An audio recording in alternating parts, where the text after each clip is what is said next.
Oh, grand. How low is the battery on this? I don't know. Let's just go for it. I need to do an update to figure out the marsh here. And there's only one place I know that I can do this. So let's load it up. Meanwhile, let's load up everything else. I need my windows here.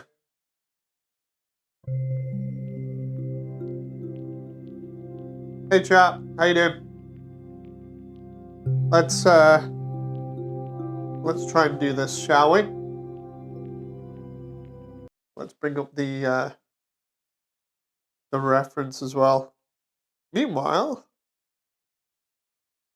I just realized I do not have a main window open, so I can't see what the hell is going on. Okay, there we go. I do have a picture file for Undertale reference, although that's not really going to work. It's going to be in my downloads file under Waterfall. Or I could just go on another tab here and open it. Let's try open this up. Create overlay, keyboard.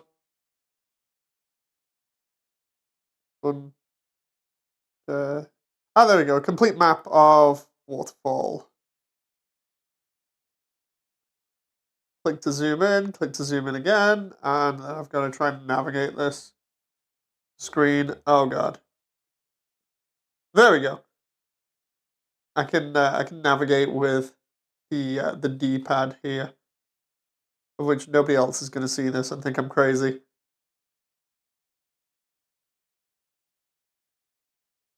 Okay.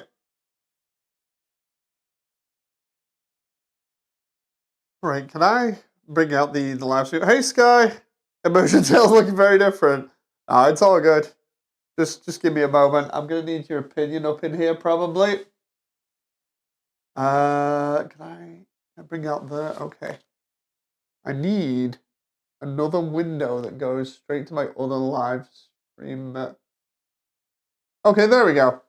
Okay, so I've got the live stream on like 2 different screens, and then the reference art that I'm going to use, and I'll probably end up pulling up some more reference as well. Happy New Year! Thank you very much. Happy New Year to you too.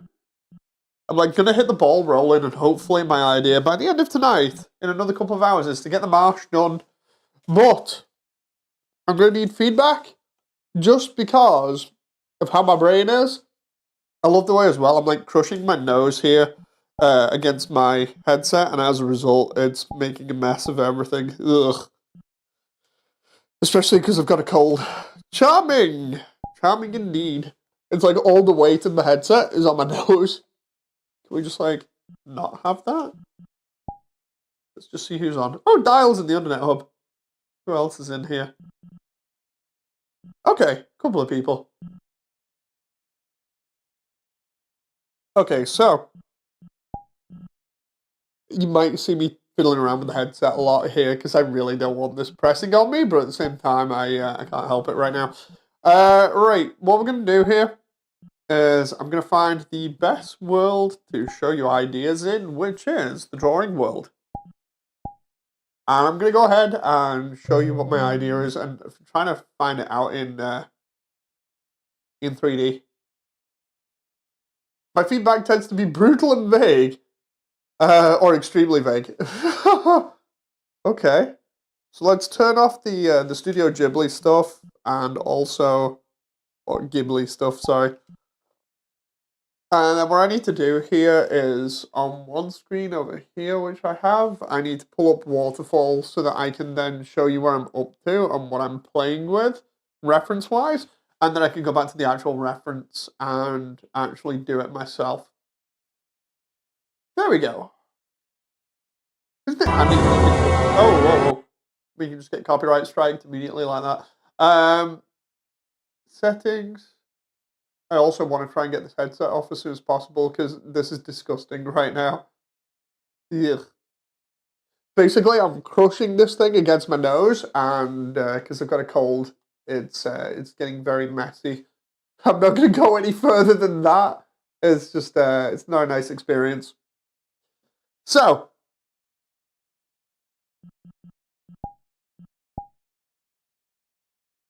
here's Waterfall loading up.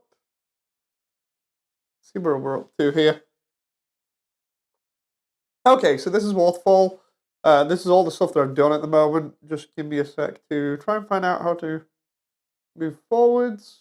That's the room behind the waterfalls. We want to go about there. No, that's Aaron. That's the seed room, of which I still need to do the actual seeds, but that's the room that I just did. There's Undyne's Chase. It's the bit after this that I'm up to.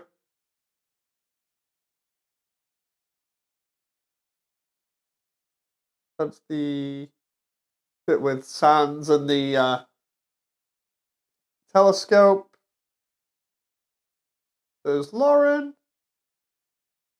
There's Nice Scream. Here we go. Here's the marsh, right?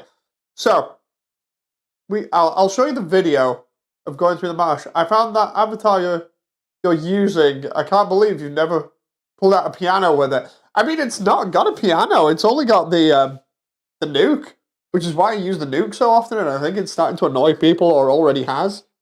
You know, because I really enjoy Sid as a character, so it would be funny if it got an update and got a piano. I even said to people the other night, it'd be great if I could get Delta with Iron Slab, rather than Sid, so I could just Iron Slab people instead of using the nuke all the time. But anyway, here's what we're doing. We're going back to the start of this room, and I'm going to show you what I'm stuck on, because in this room that we're looking at the moment is going to be a series of platforms and ledges that we can walk across. And on the other side it's all flat. Now we have to walk around and go around a route to get into the other section of Waterfall, which is underneath. But there are different versions of this, or different interpretations, which I've said before, no interpretation is wrong. It's open to, everybody's different perspective on it. I just want one that kind of lines up with, one, the game, and two, the concept art. So, I'm going to show you here now. This is first walking across what is supposed to be the marshlands. And from Temmie's artwork or concept art of this area, the entire area is very flat, right? But we come to a problem when we reach just a little bit further down. Because at the moment, flat's no problem. The cyan bit is all water until we get to here, right? Because here is a clear drop, right? So there's a height difference. And then, as we continue down, because everything is black, we don't see anything different. There's no height variation or anything else. That's still on the same level. Just need to keep going here. Come on. There we go. That's after that fight that we just had there.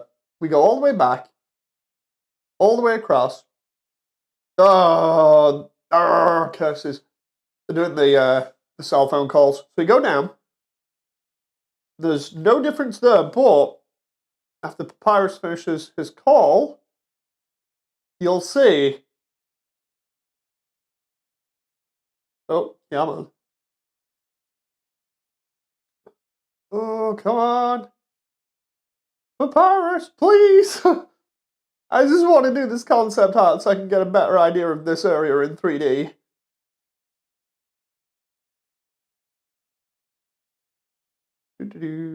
Okay, there. So, what we see again here is another height difference. There's another waterfall. So we've got one up there at the very top of the screen and one down here. So it's a stepped drop, right? Now, the way that this works is multiple people have interpreted this area differently.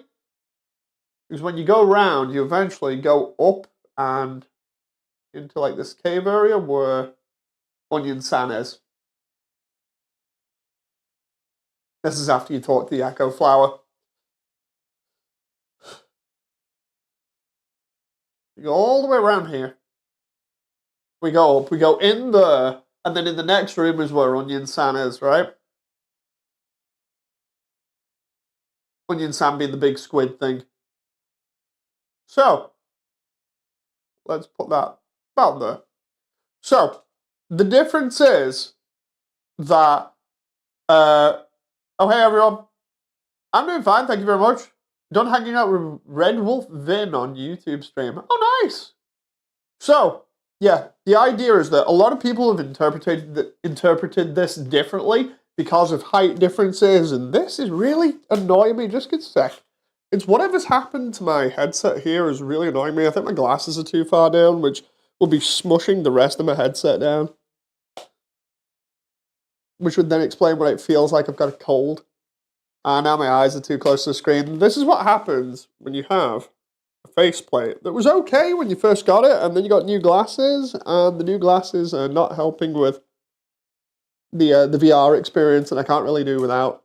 This is going to have to be like glued to my faceplate there. So it feels a bit better, but now all my glasses are fogged up. Genius! Well, I'm just going to have to ride it out for the time being. So, this is already starting off well. What I'm going to do is I'm going to get the concept art going here, and I'm just going to show you a little bit more about this. So we've got the map, which is over here. So we've got, this is going to be not at the right height. Oop. We've got the entrance here, right? And then that goes over here, and we've got this platform that we walk across. And then we got a bit of a gap, and we got the next platform that goes to the next area, right? That's a very zoomed in version. Then we come down here via a bridge, and we go into the next area, which comes down here, across, oh, and then down again, oh. And then we get to this area where it's this big open area that allows us to go down here, across here. We go across here for a little bit, and then we end up here. That moment where I'm drawing maps from memory. And then over here, what we have is it jumps to this section, and it comes down here, goes round the edge of the map in the level, goes up like this, down again, and then across. Up like this, across, not so much that narrow there. Then we go up this way, around the edge, and then we got this bit where we come up, goes like this, and then goes up here. And then here we got this weird shape, right, where it goes like this. That moment where I didn't even need the extra artwork. That's what happens, right? So if we come from there, we go all the way around, down, from here to up here. Now, the reason why I'm doing this in VR is so I can show you and get a good idea of it myself, right? Because one of the problems, big screen VR headset, this is just my glasses being funny. Right, so what we have is multiple interpretations of this. A lot of it being a case of it's a giant cliff wall that everybody walks down, and sort of this is joined up by individual bridges. It slowly works its way under until you go through a cave there, right? I like that one. There are others from Source Filmmaker which do everything a little bit more flat, and it looks pretty cool. But at the same time, I don't know why, but my brain can't wrap my head around with it. And that might be because I'm trying to link up the area below here. Because on the actual Undertale map, when you get it from this source that I've got, the way it's laid out, right where the arrow's pointing, down here is the garbage dump, right? And the garbage dump looks something like this. Try and draw it as accurately as possible. Won't necessarily be the best, but roughly about this. And then goes up Well, you wouldn't think that would necessarily be that bad. The problem is, there are waterfalls here that come down. So we got waterfall here, and then another one that flows down here, right? So again, we have this stepped kind of look to it. And I'm trying to link up this so it's there, right? Which makes sense that you can see over the edge here, down into the abyss and see the garbage dump, because then it's a massive drop. The problem is, we can't have a massive drop because this area here has to meet up with this area, which is on the same height level as that, which is where we come in from. So there's a bit of a height difference. In fact, there's quite a lot of a height difference, which is a pain in the butt, right? Which is where it's throwing me. So what I'm thinking of is, because it was drawn as a marshland by the concept artist and one of the members of the art team, Temi, what I'm thinking of doing now is just going a little bit different in terms of interpretation and going really in on the marshland look. So what we'd have essentially is, let's just do it here. So this would be the entrance, right? Where we come in. And what ends up happening is there's actually a rock face that goes here and joins over to here, and there's a similar one over here. And what happens is the rest of this is filled in with darkness. So what I can do is I can put a wall here that goes all the way around, down to about here. Same with like round here, we can do this. All the way down to around that here. Everything's kind of being drawn in 3D now. And then this can stay there and be the very edge of the cliff, with this being a cliff as well. But when we get to over here, what I plan on doing is having this be like a rock wall here. So we stick a rock wall here, move that over so that goes in through there. And the idea is the rest of it would be kind of like this flat open area with tons of trees and grass and everything else, with loads of water in, like it does have. But it would make more sense than going all up and down and all over the place. And the only problem would be then linking the garbage dump together, right?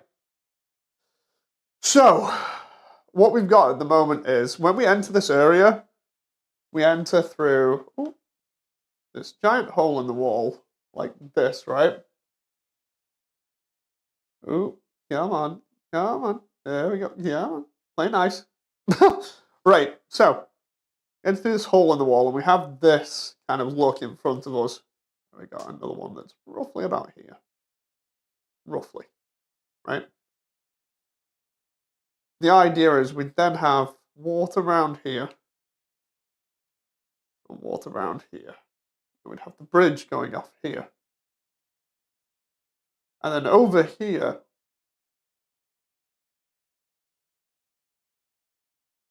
we'd have this going up. I can hear baby, that's not good. Might have to go down and check up. We'd have this waterfall here that goes all the way around and comes down into this area, right? And flows through. Just makes sense that it comes down, flows through, goes around here, right? Then when we go down here,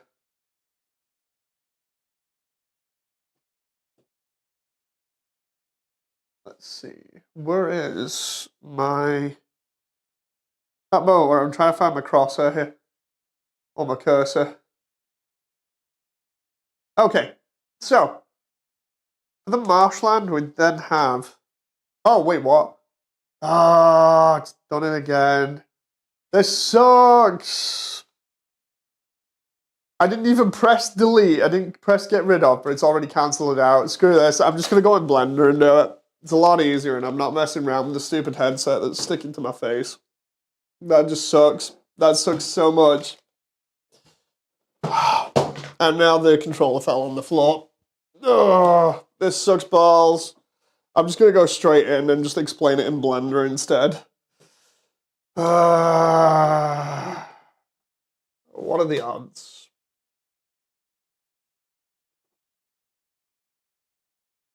Let's just jump straight over to Blender here. That just sucks. That sucks so much. Now I have to turn the VR headset off.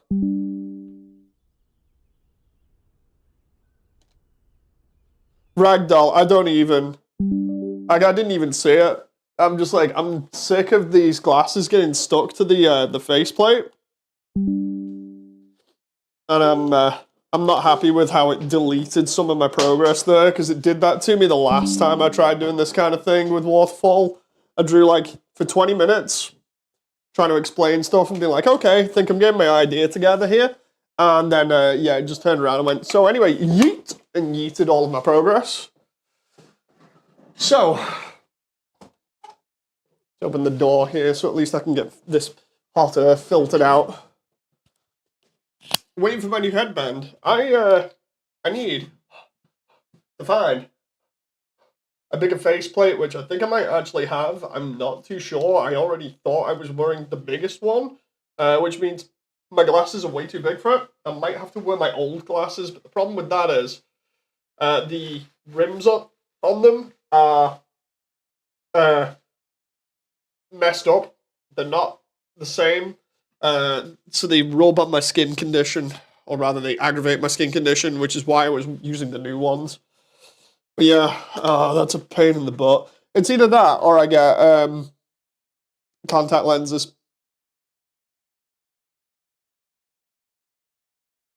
Oh.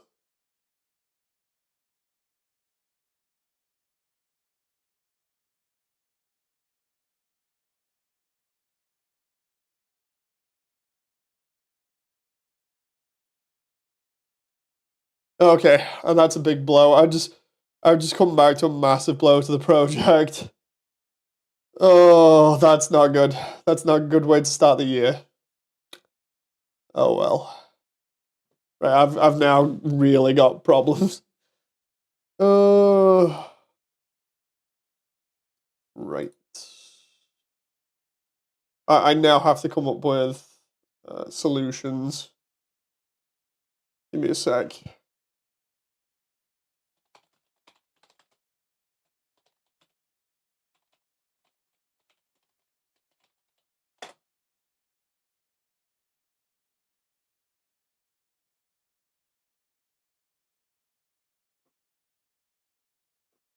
Right, let's get everything going here. Blender, and then oh wait a minute, I need to. Where is it? VR chat. Okay, right. I need to make sure I'm in for VC face here. Then I can put my avatar on screen, and then we can just do the music and go ahead and get right into this. That moment where it's like, so anyway, we're just gonna show your entire avatar screen, even though I didn't want it to. It's all good. It's all good. I'll just like do this all on stream and wing it.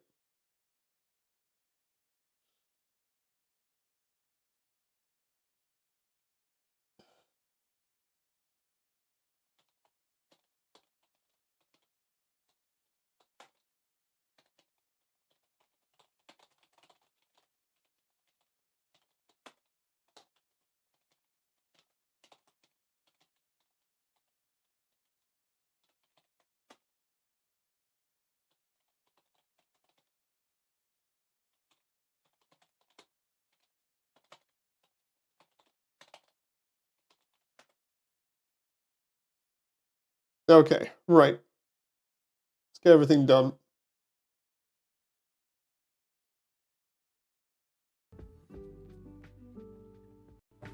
I love the way as well, because of everything going through the Oculus as well. Still, it's messed up the speakers. There we go. So, what we've got is this room. I reckon I just do everything flat. That's more or less what I was outlining in that VR session, was just everything needs to be flat.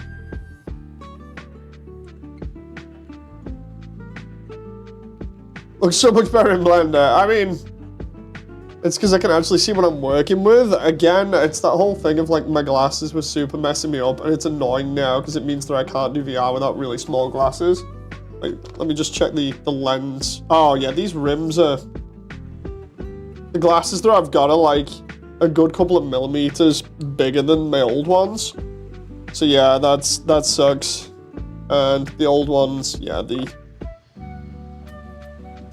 the metal surface on them has worn away. You hear me closing the glasses case there. So what's happened is the surface has worn away, and as a result, catches on my skin, causes my skin condition to flare up, and then yeah, it's bad.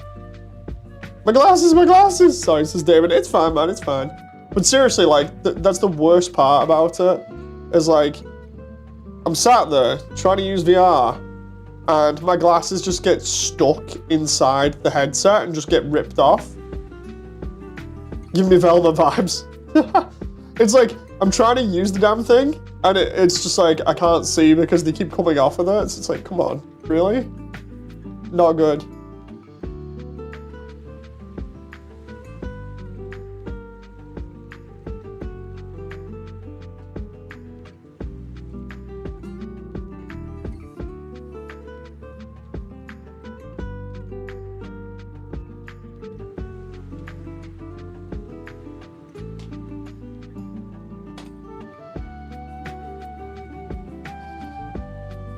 Which Velma? Hopefully the good one, aka the old one. You know, the one from like, when was Scooby-Doo out? Actually, because I'm thinking now and I'm like, wait a minute, Scooby-Doo was originally out in like probably early 80s or something. I could be wrong and it could be earlier. Hang on, Scooby-Doo. Did that say 1969? Oh, yeah, 1969.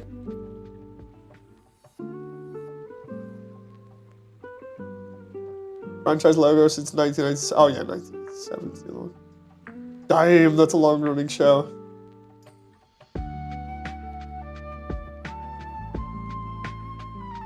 The good one, aka the one that's not the last one. Yeah. The one that didn't completely tarnish the reputation of the show and leave it sounding absolutely terrible. Like whenever somebody says Velma now, I automatically cringe. You know. Thank you very much, Classic. So the idea here is to have all this be on the same height, apart from this area, because of how this is set out. Hey, Alvin. How's your day? I mean, I just had stuff deleted in VR chat, but it's fine apart from that. I wish that didn't happen, but... I watched the new one. It's fine, says David. Dude, are you being held hostage there? Are you okay? Sounds like you might be in a bit of trouble there. Blink twice if you're okay.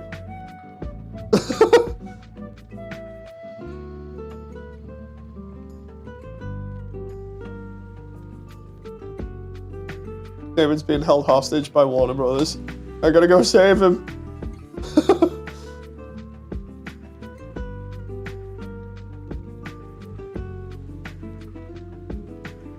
What's the idea for this? We kind of do this, right?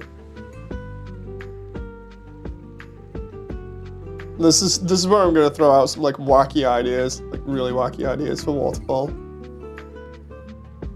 So later on, I basically want to replace the chase area. But I'll show you what I mean. As the creator said, it's really not made for me. Dude, that sounds so safe. Are you being held at gunpoint? Like, I'm seriously worried for your safety now. You sure you're okay? You good?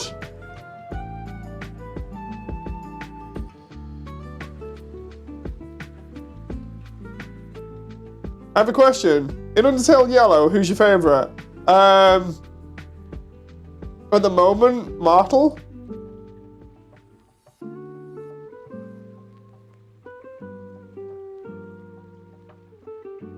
Like, I really like Martel. Delve's okay. Like, I find that with Yellow at the moment, I'm kind of still struggling to complete it, and I watched Scott Falco's video on it recently, and I have a lot of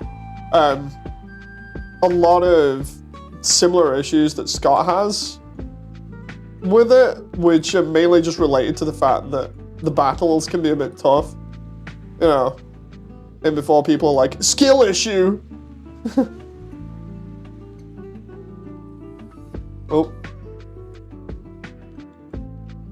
yeah. I still like yellow. It's just, it's nice. It's just not as fun as original Undertale, I think. Let's see.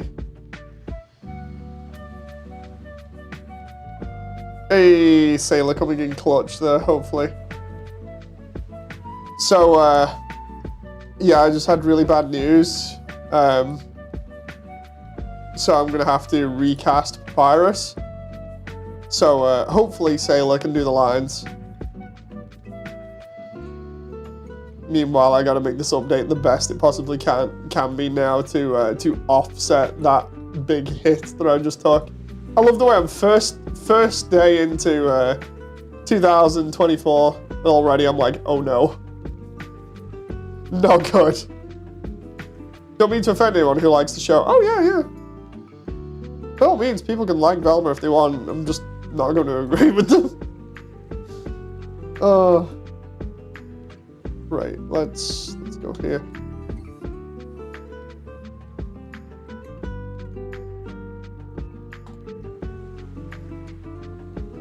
You got this. Don't get me wrong, I like yellow because it breathes life into the game again. And it allows you to revisit the area without screwing over everything. So like for anyone that's played Undertale and doesn't want to reset, which is a big deal, it's like you'll know that basically it's good being able to go back and not have to worry about resets. But at the same time, it's like the boss fights, man. Like, where's Scott's video? I might put him on just for a sec and then try and not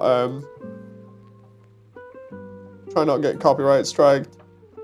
Because like all I want to do is go over Scott's point because it really is valid. Okay, where is it?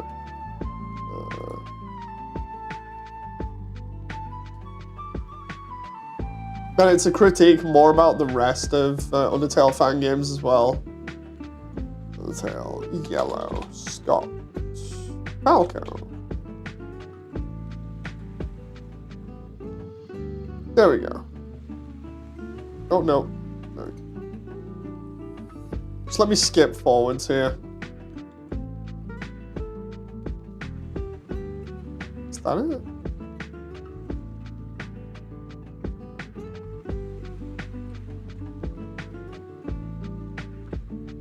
This we're on about character designs, story. Story again, which is really funny.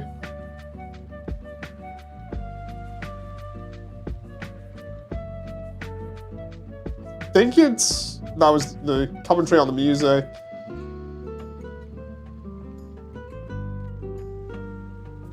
I think it was right about. Damn it, I can't find it. I'm just gonna have to like try and flick through this video, right? This is gonna be annoying and it'll probably upset a few people, but let's just put this on for a moment. I'm just gonna put it in the background instead of the actual video itself, just so you can hear the audio. Oh, I'm over. I'm trying to put all my windows all over the place here and it's just not happening. So give me a sec. Interesting that in this route, there was kind of a flawed sense of righteousness. They didn't necessarily the hardest of the rad moments that I won't outright spoil, and instead I'll just say it was cool when the sheer power of rage overcame a trash can lid. Now, as with most Undertale-y things, the Meanie Bobini routes are generally the hardest of the choices. I was admittedly a little nervous picking this route because fan games have always kind of had that horrendous mindset of hard BS equals cool fight. And sure shooting, this game follows that. Now, obviously in Undertale, you had the silly skeleton man and fish face as the big filters, and whereas they were very challenging, they didn't necessarily feel cheap. Both of them would throw a lot at you, but they would also kind of introduce you to it. The best example I have is comparing Fish Face and Toho Fox, which essentially act as the midway bosses in their respective games. Let's take a little look-see at the official games. So yeah, basically, yeah, it is Undertale with Yellow with Assault. So basically, Scott's point is, when you've played Sans in the Genocide run, or you've seen a playthrough versus Sans, And especially like with Undying the Undying as well in the Genocide run in the standard game, the skills that you need to beat the bosses are slowly introduced to you, so it's not exactly as if you hit a wall immediately and just get wiped over and over and over again. And at least it feels a little bit fair. Like, for instance, because Sans is going to be like Papyrus, because they're both skeletons, you kind of know what to expect, especially because Sans warns you about blue attacks earlier on. And then you end up having to face him, with obviously him then showing you by slamming you into a bunch of walls that he can manipulate gravity. You have to fight back against that. And there's a slight delay with when his other attack, where bones and stuff will shoot out the walls and whatever surface you were slammed into. There's a slight delay before that happens, so you have time to react. Whereas with Yellow, I found that a lot of the fights were a case of you'd go into them, and I'm not even completed it yet, I still need to complete it.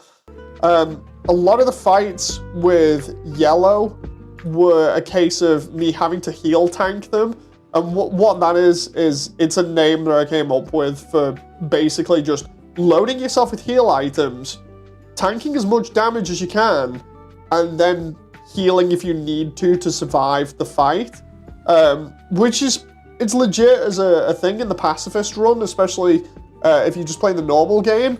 But with Yellow, it felt especially brutal up to the point that I'm at the moment in the Steamworks, because like almost every single boss felt like sort of, you'd go into it, you'd get kind of an idea of what you had to do, but you'd still get curb stomped like 10 or so times, and then in between that, the mechanics, especially like the one with the Bandador fight, I think it is, the Mexican dancer, I think it is, the Mexican style dancer, especially with that, some of the mechanics wouldn't work correctly, or it'd feel weird, so you couldn't react in time. Like, for anyone that watched the stream where I was doing that dance-off with them, that took forever to do, and I was commenting on how it should be a little bit easier rather than the way it was mechanically designed to do. Or be, sorry. And it's just, it's weird, man. It's like, I don't hate Yellow. I think it's a neat concept. I absolutely love all the new areas, all the artwork and everything else. It's a fun romp through the underground so far that I still need to complete. But I do agree that the battles, man, those battles are just so harsh. It's just like, they don't need to be that harsh. Just ease me into something before I get curb stomped, you know? At least then it's my fault and not the game sort of taking me by surprise immediately and being like, so anyway, this is just Lethal Company, but on Eclipse mode, and you've just walked into a room and stepped on a landmine. Oops. You know, it's like, if you're gonna do that to me, at least give me a chance to react. You know, instead of just throw me in the deep end and be like, ha, you're dead. You know, this isn't Dark Souls. It's Undertale. I want to play it fairly and enjoy the story while also having a little bit of a struggle. You know, so that was the one thing that's kind of made me upset about Yellow. So, and it's like basically the only thing that's made me upset is just I'll go into all these fights and look like I'm getting absolutely curb stomped, and it's just like, dude, no. Like, the only times I had fight problems in the base game, from what I can remember, they were little innocent things. Like, for instance, everybody has trouble with Toriel at the start because you don't know how to react to her, and you have to keep repeating the same thing over and over and over again. Then with Papyrus, you get an idea quickly from Sans about avoiding blue attacks, to the point where it literally just becomes more or less like a very fast platformy style thing where you're just evading all of his attacks if you can. With Undines is where you get a little bit more of a challenge, where you have to actually be careful of where all of her attacks are coming from, and I remember struggling with that at the time, but it always felt like it was me and that I was slowly learning the game as I went and improving. You know, you could say it's the same with Genocide Sans, even though I've not fought that and never will. When you look at the videos online, there's at least a little bit of time to react a little bit, and it makes sense thematically that you are saving and loading again and again and again and learning slowly how to beat Sans, because that's part of how the game has built you up as this weird thing that can manipulate time and space. Whereas in Yellow, it felt like that's basically every fight is just the Sans fight, but slightly tamer in certain areas. You know, but still you're getting curb stomped, but there's no real rhyme or reason for it other than it's hard. Because the dev wanted it to be hard. You know, it's like, oof, and I know I'm gonna get some flack for that. Some people are gonna be like, dude, I don't agree with that, you just suck, skill issue. And it's like, no, it's not that simple. It's not as simple as just skill issue gone, you know. It's like a lot of different fan games where it's painfully hard. Yeah, that's the thing though, it doesn't need to be. If it had some slight tweaks, it would benefit from it, you know. Like, personally, I feel like Undertale is one of those games where everybody can get into it, but to get the most out of it, you need to be invested in the story, and you need to constantly be trying to progress with it, and making a little bit of progress, instead of feeling like you're blocked off because this one boss is just curb stomping you over and over again. You know? It's like, dude, come on, give me a break. Because it ends up being a case of, yes, I have to memorize every single move, but to know the moves that they're going to make, you then have to have played that part and potentially have died to them. You know? It's rough. I know somebody in the comments is going to be like, dude, skill issue, take the L. It's like, no, it's not how it is. Oh, have I got announcements? Oh, that's from somebody else.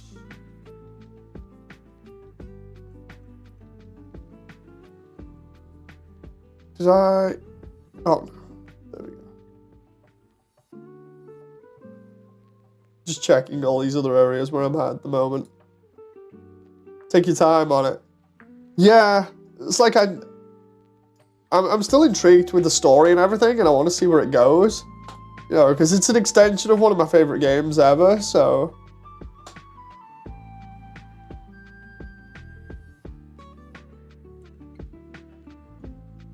But Undertale itself, in the base game, feels a lot more accessible, you know, in terms of, like, it doesn't curb stomp you that hard unless you actively go looking for that, you know. If you don't want to have one hell of a bad time, well, then you just don't genocide everybody. You know, makes sense.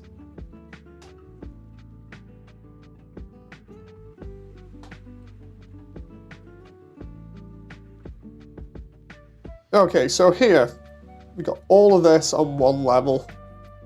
This is how it's looking at the moment, right? This is pretty flat.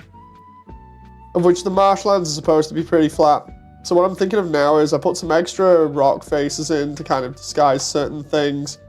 We add trees everywhere else, and we add a lot of foliage to match the artwork, because instead of going with like everybody else's interpretation, I'm gonna go with concept art by Temmie.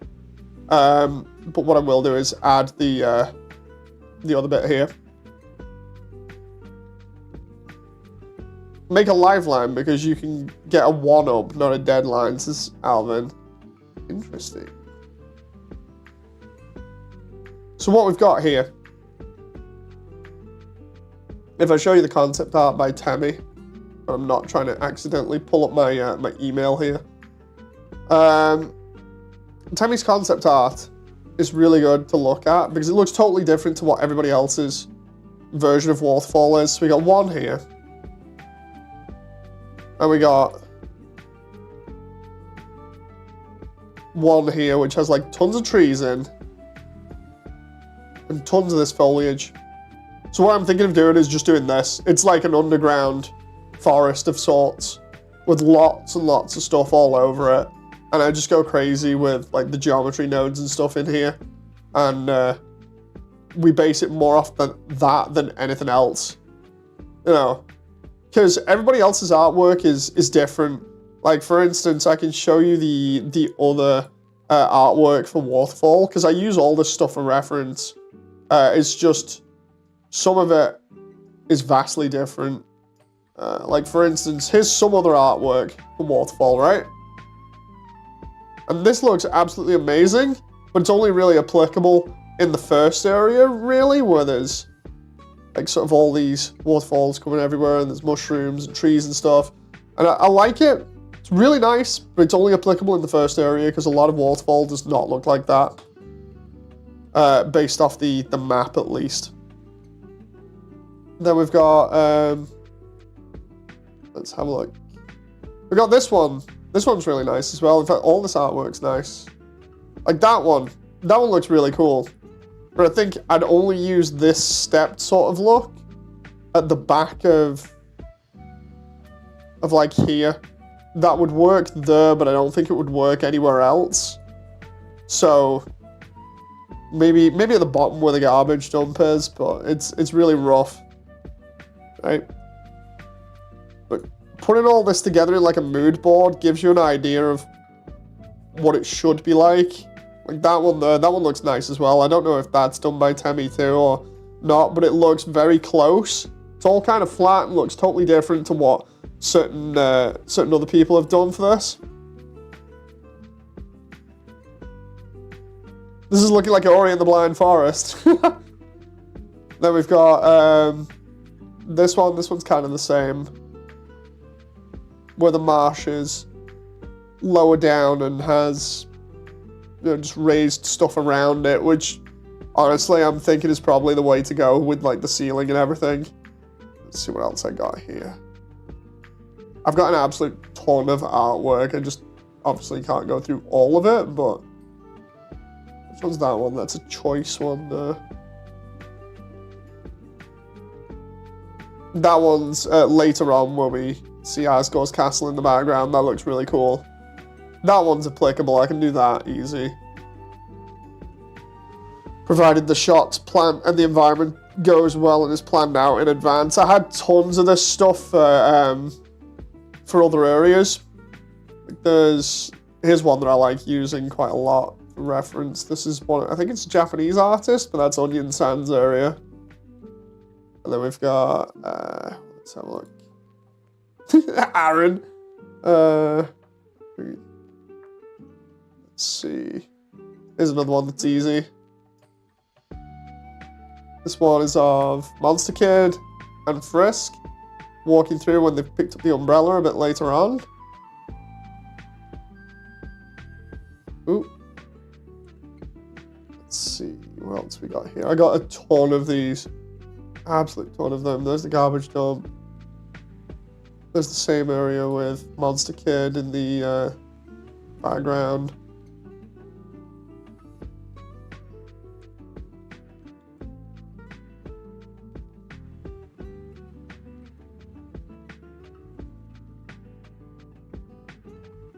Yeah, I think I'll leave it at that for the artwork. But yeah, have you seen the Under event? Yes. Yeah, I have like massive files of this stuff where I'll just go online for like a day or two and just save it. But I think I'm definitely going to go for this look because the alternative is the stuff from my other file, which is screenshots from VR. Hang on. Like I'll show you what the problem has been for me at the moment by actually showing you all the stuff in VR. Because I'll open the VR chat file and show you the reference from there, right? Because it's all really good. It's all, again, really good stuff, but when you look at the concept art, it doesn't quite match with it, and I know people have taken a more fantastical approach. That's not wrong. It's just, again, there's many different interpretations to it, which I think I'm being influenced by subconsciously that are really making it hard for me.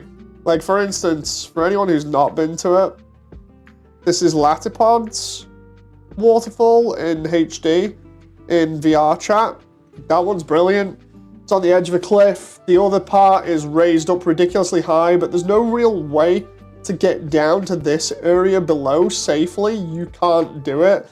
There's the cliff face, but you basically have to slide down the cliff face to get there, and there's no real way of getting back.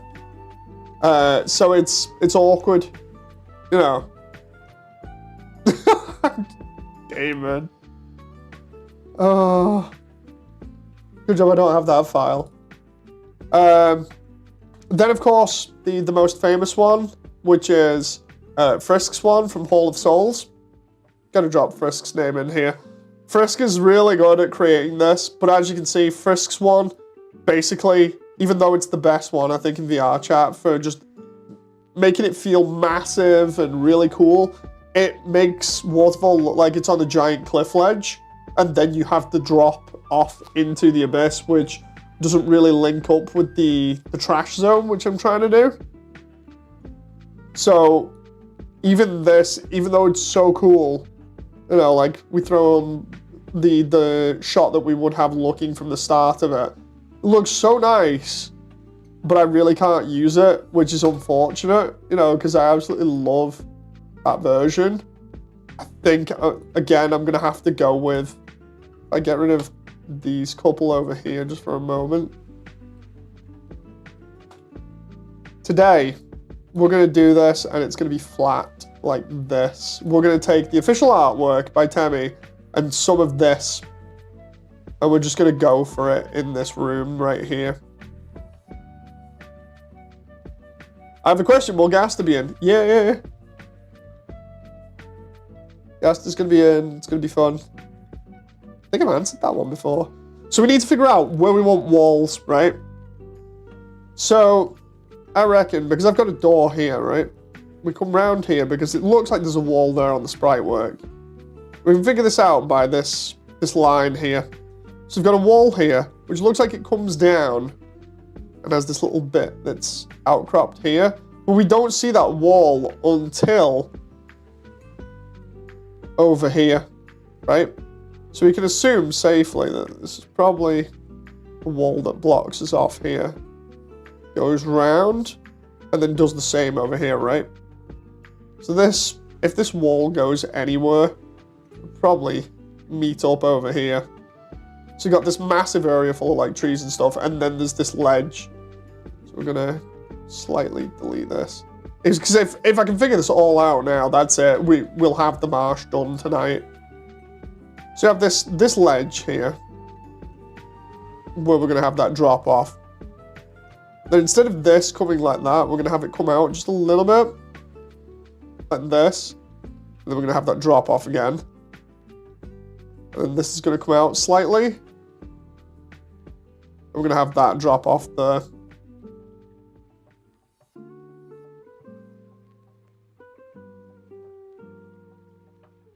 And then that meets up there like that, right? Moody's a genius. No, I'm really not. I'm really not.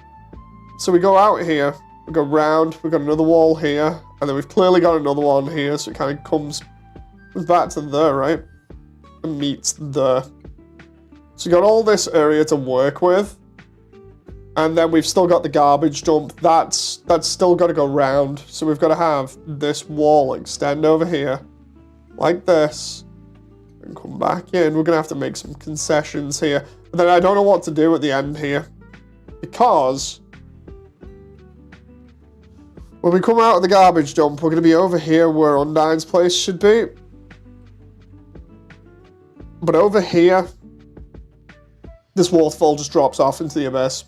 So all I can think of here is that this wall comes round and just joins up, probably over here, and that's just a drop off with another area like this. So what we have is we erased. Let's see. I'm trying to think about this for a moment. We erase this. It's round here, right? And then we treat this kind of like above. What we have is this area that extends kind of like this.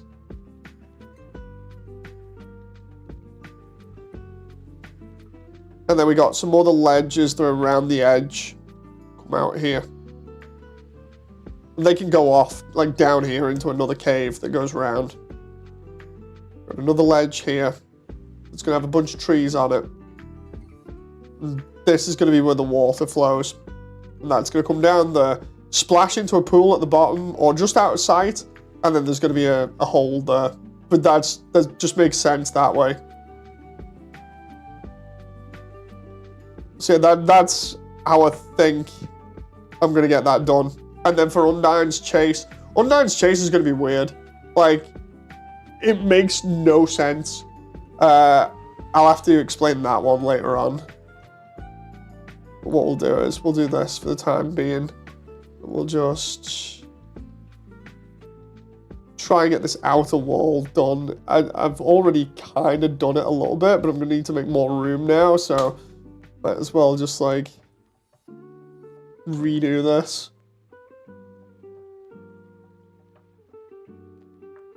That bit there is going to have to be changed. Same with that one there, that's going to have to... This is a pain. This is such a pain. Right, let's just do this via splines first. Bezier, block out. Curve, Bezier. This is the only problem when I get stumped on something like this because it's so annoying. It's like you just want to chill and instead... Actually, no, I don't need to Bezier. Or do I? Wait. Trying to think because of how this works. Let's try cube instead and I'll just box model it. I'll try and do it as simple as possible for the time being. And we'll just go from there. So what I need here is this kind of setup.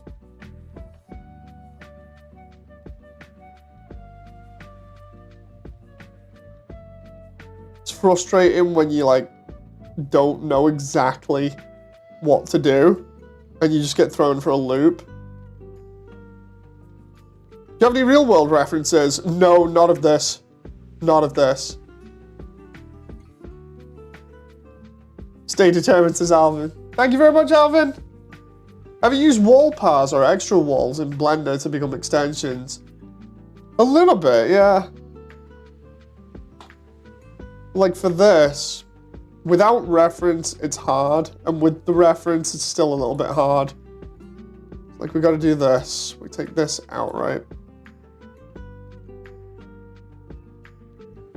I got messages here, I got...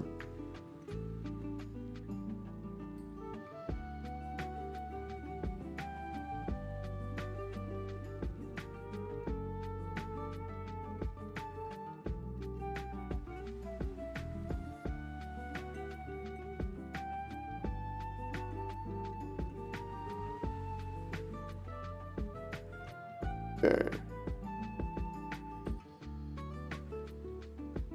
Let's just block this out here at the moment and then we can go in and do the detail later on. He says he uses a couple more polys than he wants here for that. Right.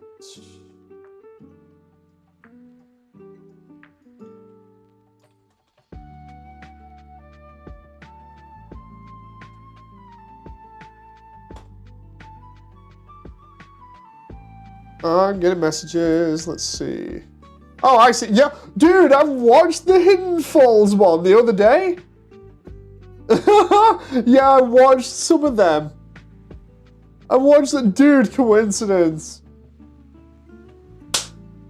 Oh, so funny. That's made me happy now.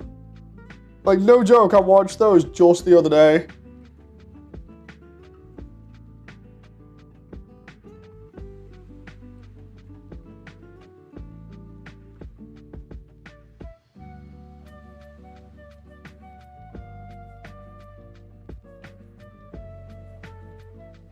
It's crazy awesome, indeed.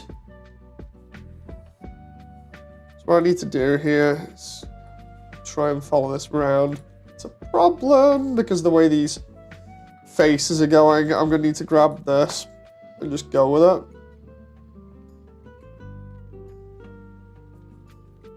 So that goes to there. Then we have the drop and then we have this bit, which will come from... We'll say about there. Alright.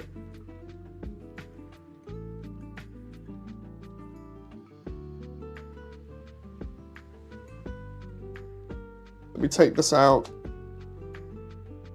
We'll bring it to about there where that wall's gonna be. And the rest we'll try and manipulate.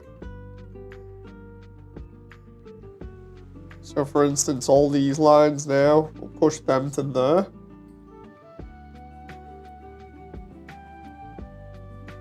Try to see about this one. Don't think that's gonna work. I'm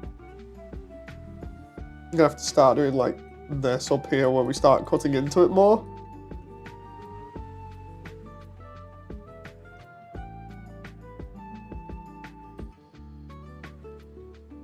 Classic says, gotta get back to editing myself. Happy New Year's. Thanks very much, Classic. Stay safe. We got all of this, and then we go to about there, right? Roughly.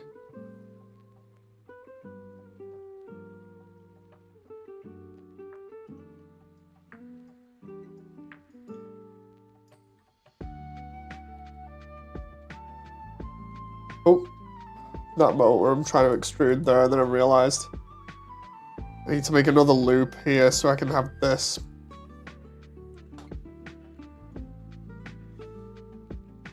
Right, so that's going to be kind of the exterior. So now everything else needs to be edited in between this. So, this is now where the hard bit comes in. One, I've got to get this on the same height as everything else, which kind of is there. And then I also have to account for the fact that I'm going to have this massive drop as well. We'll do it on this height. We'll also give it...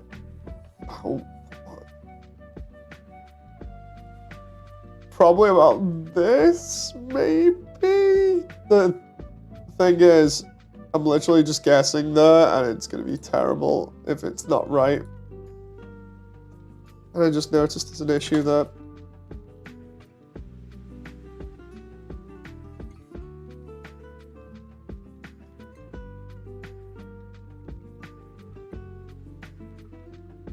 Okay. So what I do then is try and get the rest of this done inside of here, which is going to be nuts. So we'll do the... I just realized we've already got the this bit set up. But we did say we were going to set it up slightly different. So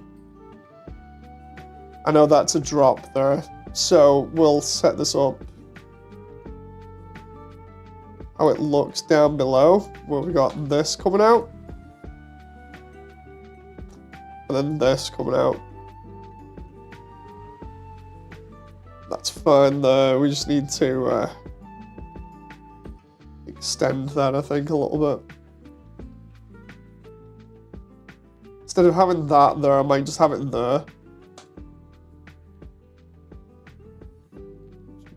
Bridge that, bridge this.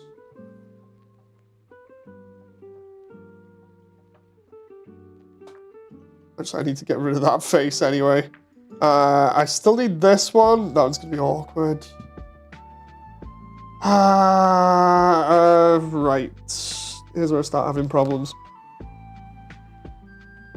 It doesn't match up with down below, which means problems start appearing. If I do that, that kind of works. I got that face there.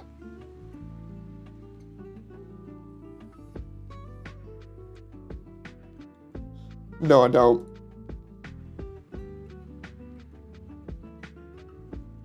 Okay, now we just replace that there. Same with this bit. Instead of having that bit there, we're just gonna... Bam. Get rid of that. And then we'll just join this all up.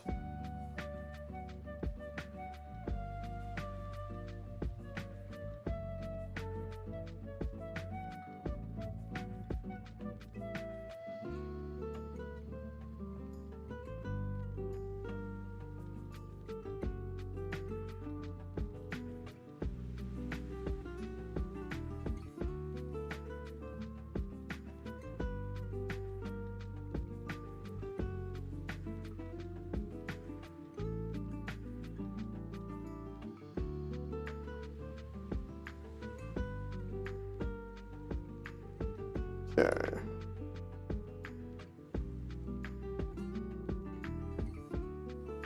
This bit comes out here. Up there. And then we've got the rest of that here.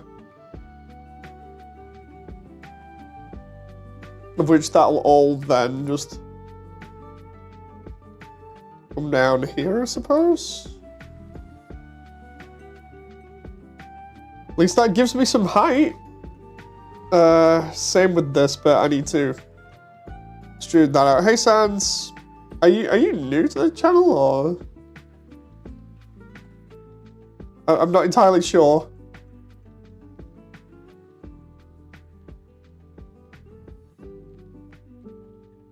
We need to get the Skinwalker mod for Lethal. It's so scary. Oh no. The one where you can hear your own friends. And it's not them. That one is pretty evil.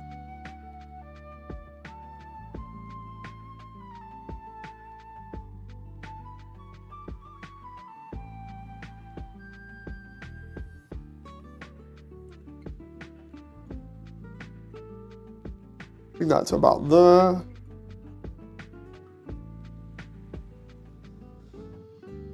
And then again, we're gonna bring this round, and it's gonna make up the area over here.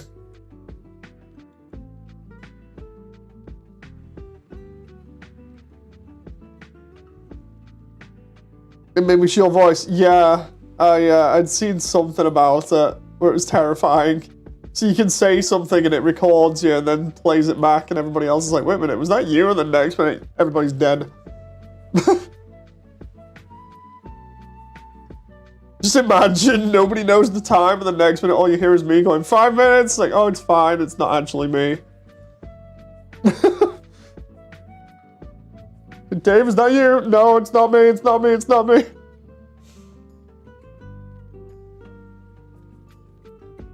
Okay, so we got that there. I think I'm kind of trying to brute force this, but either way, I just hope this works.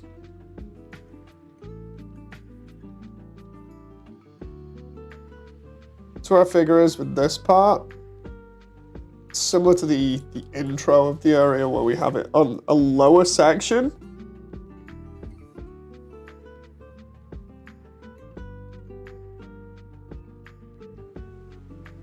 Okay, there we go.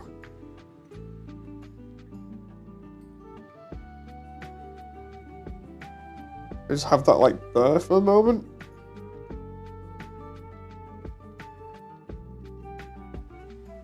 As long as the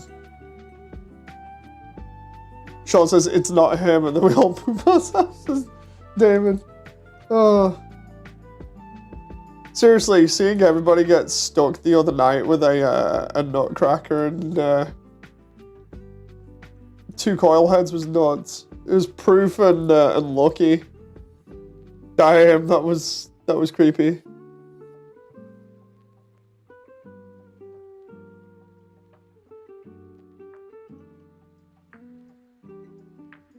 Me constantly smack talking Proof because of dying repeatedly.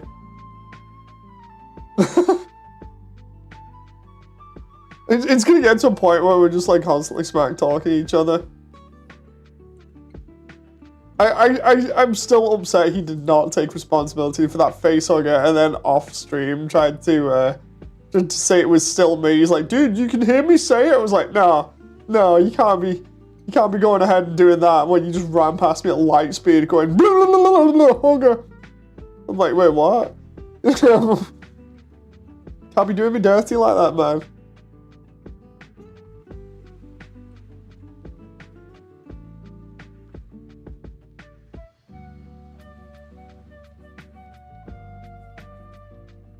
There we go. Gaslighting you.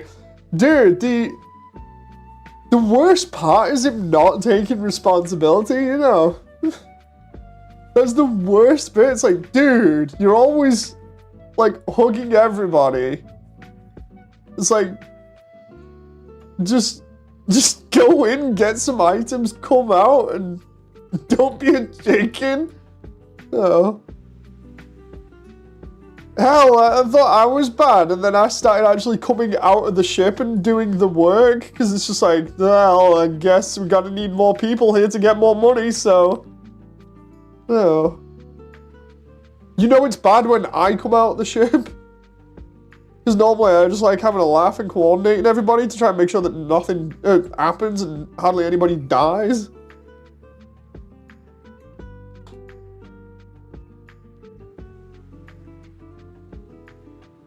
What do you expect? Oh god. You got me there. Okay, so that looks kind of alright there at the moment. Now what I need to do here is get the door. And by get the door, I mean like actually make a model for it, because we have the doorway there, but I have to link everything up to it eventually. So the idea is just to see where this is going to go, because I'm going to need one over here at least anyway, and I'm going to need another one here. I'm actually going to need at least another couple of them, but being the man in the chair is fun, so I understand why you do it. The thing is, it's like when me and Sean always do stuff, we always do stuff very similar where we both have ideas and we both like coordinating in certain ways, you know. So it's like me and Sean are just playing how we've always played, basically, which is we go with the ideas, we see what works, and then we go from there. But yeah, you know when it's bad when I'm like, right, I'm gonna have to come in now. That's when it's basically like, oh no. He's actually coming in. This isn't good. Oh god, this is a problem now. Look at how far down that is. Like even if I just put it there like that. Oh no. Like there's the top of the marsh, right? We lower that to about there.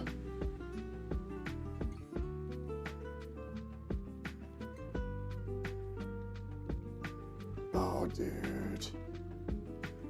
This is why I was having problems, because to get back up there is an absolute pain unless it's edited.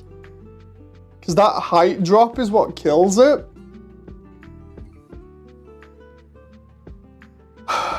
Let's think. How big is Frisk here? Yeah, that is a massive drop for Frisk. We're gonna look at that. That is absolutely massive.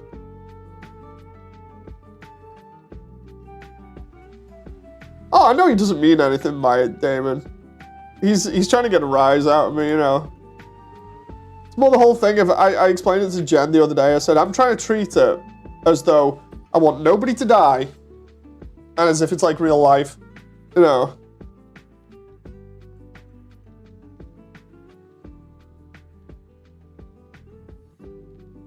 So like when somebody dies in game, it obviously costs money. So it's like, dude.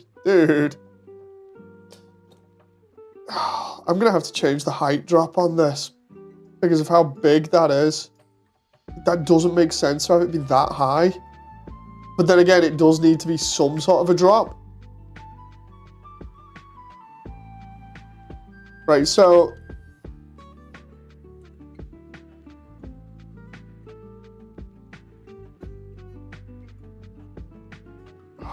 God damn it, trying to figure this out now.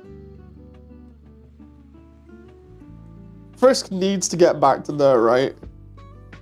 Frisk is roughly about 4 feet tall. So, dangerous height would be about 4 Frisks. I love measuring things like this. This is like me going back and measuring stuff from like when I used to do Halo. Because you used to measure stuff in Master Chief and models instead of Frisk here. So if we can assume Frisk is about 4 feet, then the entire doorway is about 8. Which is about right. average door for like a home is about 7, I think. So we've got 2 in height. David Togi says, hello, or waves hi. How you doing? Nice to meet you. I assume you're new to the channel. 5, 6, 7, 8, 9, 10. Okay, so 20 squares would be 4 frisks in height. I reckon I can get away with that as a drop. If I double that. About there. The thing is, that doesn't look like a massive drop, but a person can die from like 20 feet up or suffer serious injury. The problem then is, like, when you put that against that, that doesn't look like a massive drop. Maybe 3? 3 would be...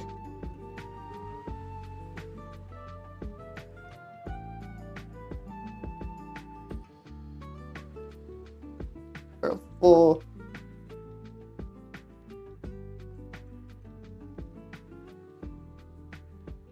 Count. 24 feet.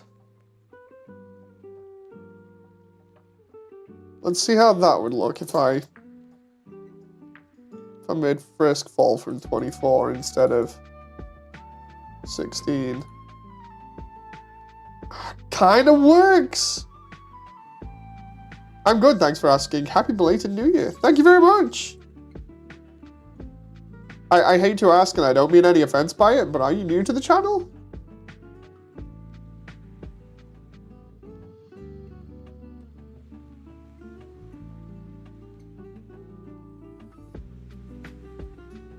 Oh, nice. Okay.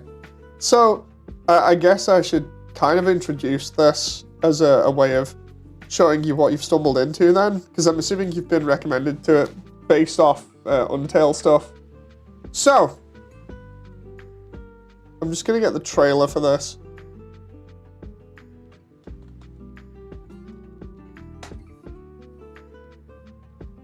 There we go.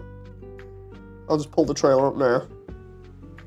So, you've stumbled onto my little project that I'm doing at the moment, where I'm making Waterfall in 3D, and that is part of a much larger project, which is something that I'm going to show you now. So, let's see. That one on Firefox, if I just... There we go. I'll just get rid of Azrael for a moment, and we'll go. So, hope you enjoy. 私の友人手放せない私たちのハッピーエンドまで最大の課題先にあります世界の運命は異なります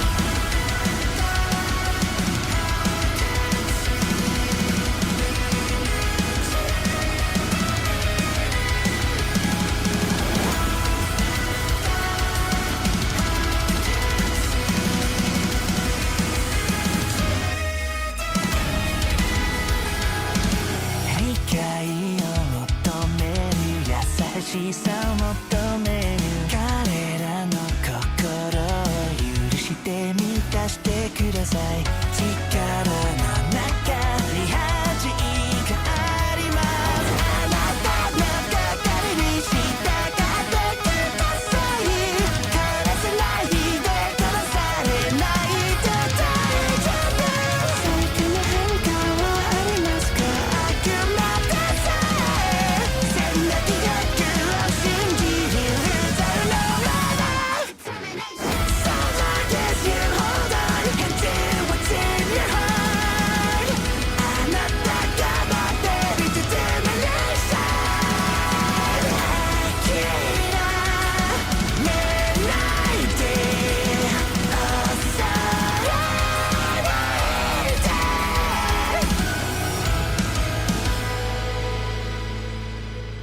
So yeah, that's the project that I'm working on, which is turning Undertale into a 3D animated movie. And at the moment, I'm just working on Waterfall. And that was all the trailer stuff that I did a while ago. David Toki says, I was browsing some HoloLive stuff and somehow YouTube managed to recommend your stream to me. Oh, nice. Either way, it's nice. Very nice to meet you. It's actually nice of YouTube to do that as well.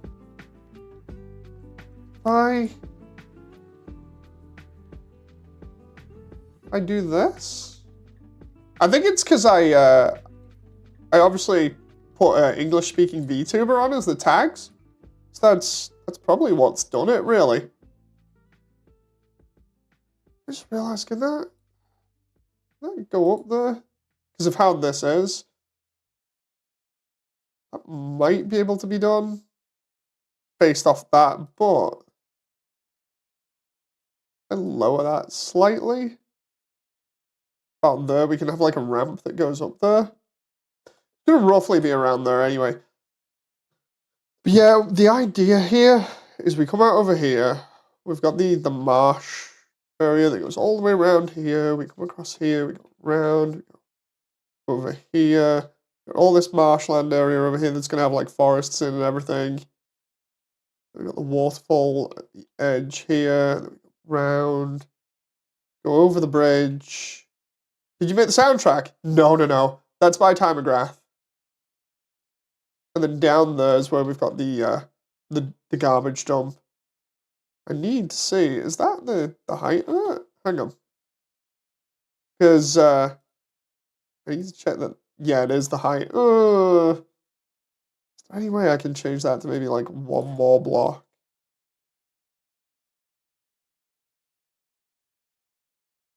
Because I don't want it to be too small, but I don't want it to be too large either. Like that. It's either that or I just change it. In fact, changing it might actually be... No, I can't because the garbage dump. I was going to say I can just change it and have like the garbage dump be somewhere else, but based on where it is, I can't. So if I do it down to that height instead, that's still pretty high, right? And then all I have to do is figure out how to get us from here up there. I could probably just raise it. Just have like that come up here and then it be raised at the very end. Have like that massive drop there. And then I can bring the edge in, so I kind of get the idea of how to do this now. So, let's try this, shall we? So, going to try and get all these other blocks in here first, so we get a sense of where we are. And I just realized I need that music back on. If I can at least get the basics of this done tonight, as in like where it's located, everything else, then that'll be great. I just realized I got distracted there by that water plane.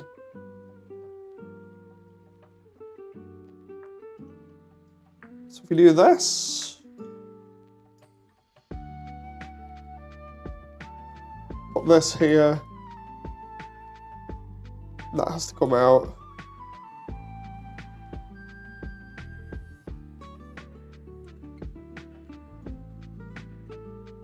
We do this. That then links to over here. You're recreating the game map. I'm recreating the entire game into a 3D movie.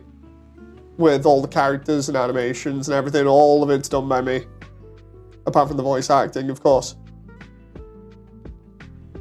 To which I've been getting people in for doing the voice acting.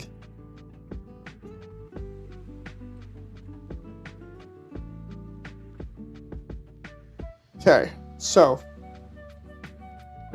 grab those two like this. And bring that down to about there. And then the rest is just water. And then for going under there, we are going to need at least one more face there. I'm going to need a bit of a rock face there. So, here we go. Cube. But yeah, I do play games as well on the channel. Just before it makes it look as though I don't do anything other than do 3D. I play some games on the channel. I like talking to people while I'm doing stuff, just because it's nice interacting with people, so it's all fun.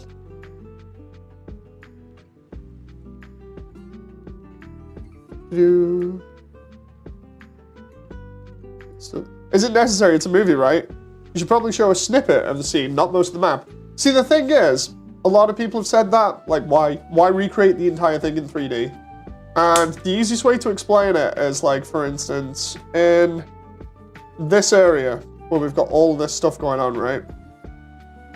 Imagine if I come into this area now, and I've got to have a shot that shows the rest of that room through here, which is why I'm building it in the first place, right? But imagine I want different shots from like either behind or the side or wherever else. All that stuff needs to be in camera just so that you're not worrying about building it later on down the line when you don't have too much time, when you're busy doing other things. You know, so it's better building it now and having all of this stuff be in shot, or as much of it as you need in shot, rather than not having it, because there are total times where you can be like, okay, I'll shoot this from this angle so I don't need anything else behind me. But then again, I'd be like, okay, what happens if I need to change it to this angle? You know, then I need everything that's showing over there in the distance. So it's an interesting puzzle and conundrum as to what needs to be on screen and what doesn't. It's all based on how you feel everything should go, really.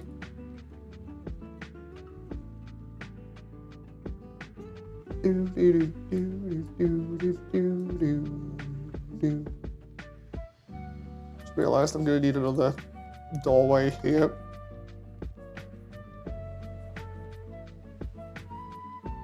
Out there.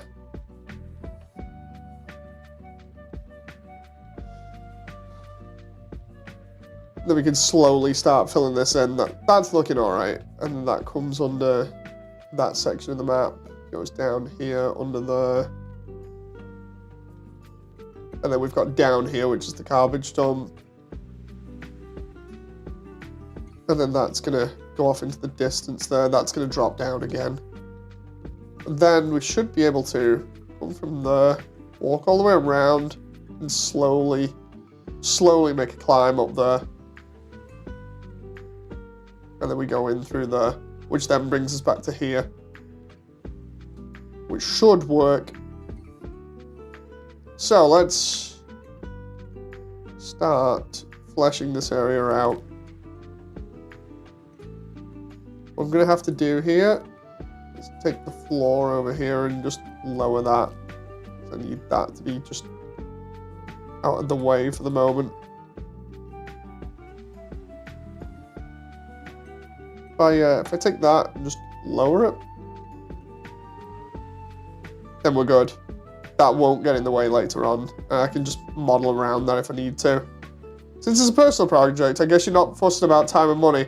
I mean, the thing is, I am fussed about time and stuff. It's more just I'm really going crazy in terms of trying to get it done within a certain time period. Okay. Because I've got to get all of this done, like all the rest of this map done, which is like all this, before the end of February, really. So fun times indeed. But a lot of it is done pretty easily later on down the line. So I need to, first off, decide on these exterior walls and how much detail I want to go into with them, which... find that out now by doing this. Just go. Actually, no, I can actually make those with extra meshes. Hey, Alfonso. Nice to see you again. So what we can do here is I'm just gonna start with the rest of this, just by increasing the height, and then we'll start putting textures on it, and then we'll start doing the usual thing of fleshing it out. That needs to be massive, that area, I think, based off how big Frisk is. If we We look at how big this room's going to be from here. Did you also write the scenario? No, it's based on Undertale, the actual video game. So it's just following that, basically. And it's just a labor of love and appreciation for the game.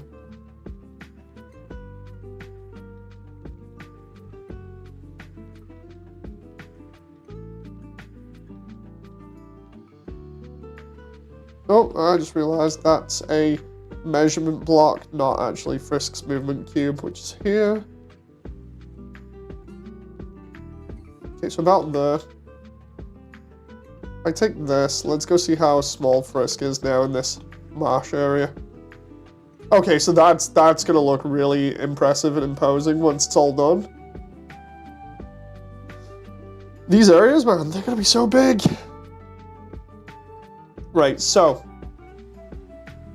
let's start getting these walls textured, so at least it gives me an idea of what I'm up against. Waterfall, wall EX, and we'll do floor as well. Floor. Oh, I forgot. I've got EXI in this as well, which is nice.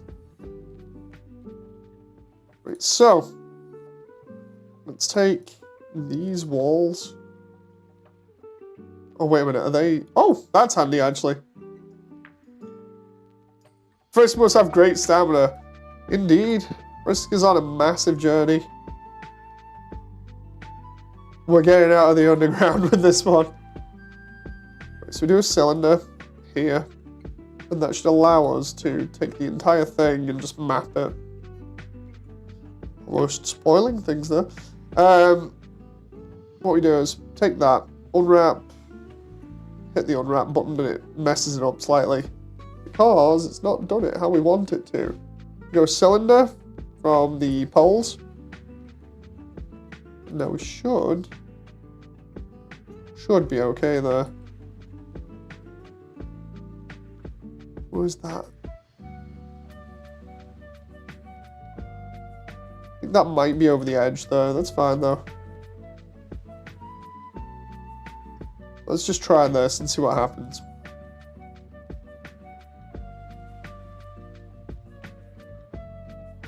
Oh. Do. The yellow duck. Indeed.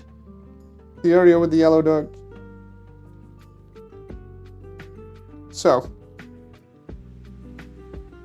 We need to map this out. How big is it on the other side? Oh, right. Okay, so that's gonna have to be about the... This is gonna be interesting, seeing how much this repeats now. Unless, let's base it off the other section. I can do that to about there. And then we just lower that. So it's roughly in line.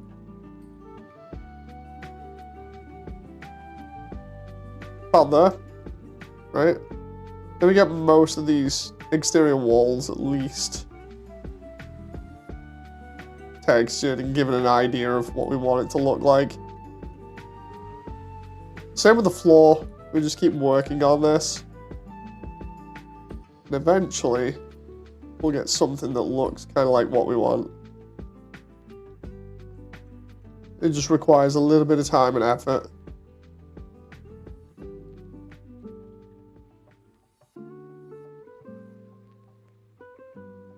So, floor here, I'm going to have to do this.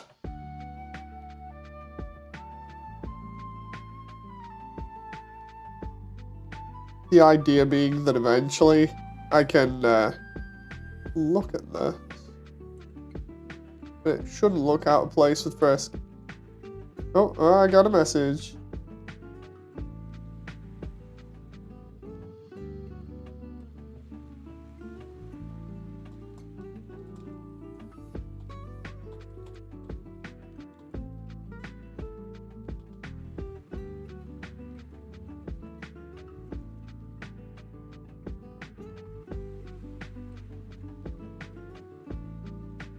Okay. So we got the basics of a room here at the moment. And then I've got to have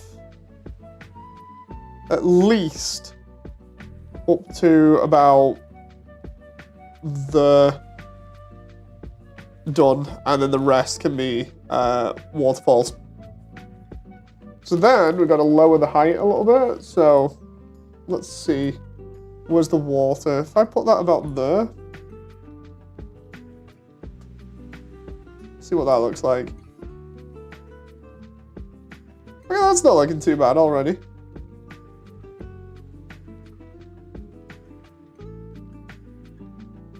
Might need to bring it up just a tiny bit more.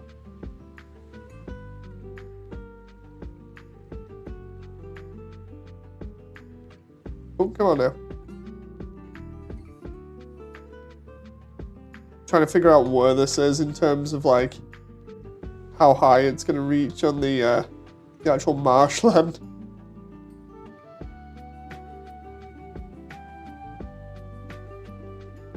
Okay, that doesn't look too bad. Then over here we've got none because that's going to be the waterfall area.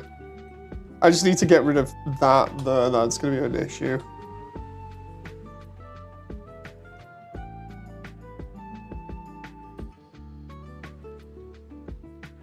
I wonder if it's possible to add an edit for the ocean modifier that stops it from going all goofy like that. Let's just see.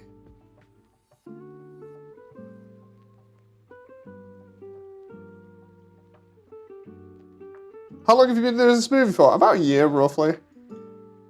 Roughly. Not entirely sure.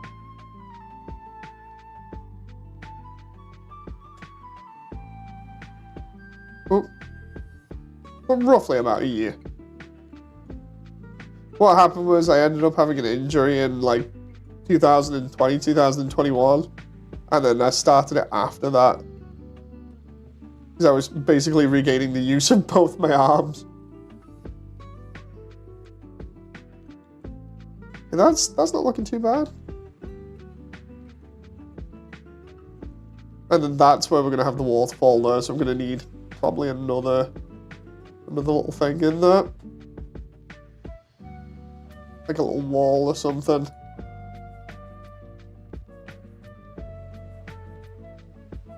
I just realized that's a problem there. Oh, because of the way that it is, there is a waterfall that leads down there.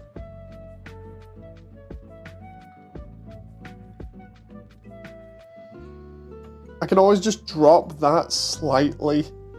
Like, one frisk in height will probably work. I love the way, again, I'm still measuring this in frisks. Come on, please work. Please work. That's dedication. I've probably given up after 3 days. Too complex for me. I like trying to do stuff like that to see if I can, you know, complete it. I like challenges like this, so. Problem is, if I do that, then not everything can be a straight line. This is the problem with Waterfall, is trying to make sense of how it works.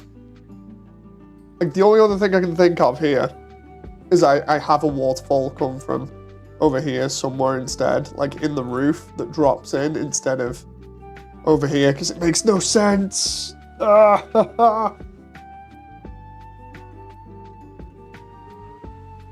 unless I raise the rest of that up, but then that makes no sense for over there. The secret ballet shoes? No. Right, let's think about this, because there's a waterfall drop there. Unless that's a second. I think I can make that work. I just don't know how water is animated like this in Blender. You know, because like, I've clearly not done that myself. Let's try custom scale ocean plane Blender. Let's see if there's a solution for this. Ocean modifier. Apply ocean modifier to existing plane. I have a specific shape that represents the sea. If I add an ocean modifier, generates a new plane. By adding a Boolean modifier, this works. Now the shape of my plane and waves are just gone. How do I do this?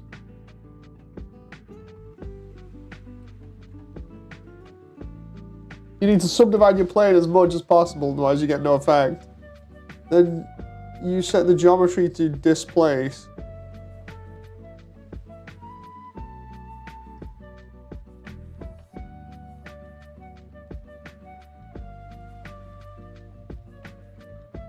How did you finally solve it? Displacement, subdivision. How much?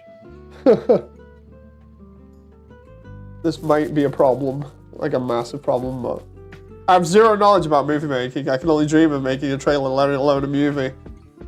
I mean, either way, it's fun. You know, that's what I enjoy about it. It's a fun challenge. For here, like this bit here, if I do this, I take that there, and we go, where's it? There it is. What I need to do here is line this up 3D wise and make sure that everything matches. So to about there, roughly. The reason for this is so that I can get a plunge pit in here. So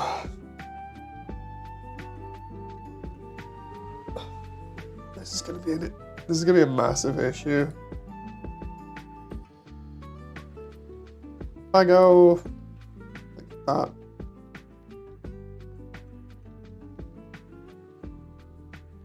I throw that in there at that level, right? That cuts out the rest of that block. And I've got to do the same with this one to match it up height-wise, so then I can go ahead and loop them, because if you don't loop them, it's going to be a pain trying to do a fake floor underneath that makes it look as though it's joined together. By fun, you mean you also have no movie. I've tried to do multiple projects like this, and it seems like all of them have fell through a little bit. Some, it's just a case of it's not my fault. Others, it's been a case of I've lost projects by accident, so it's just really a big experiment to see whether I can pull something like this off on this larger scale. Seems a bit crazy, but I do enjoy it. But yeah, I've done multiple different projects like this and worked on other things that are of similar nature, but just not a full movie properly. Like, imagine every other time you do a project, you get just up to the finish line and then something goes wrong. That's happened to me way too many times to the point where I'm really upset about it.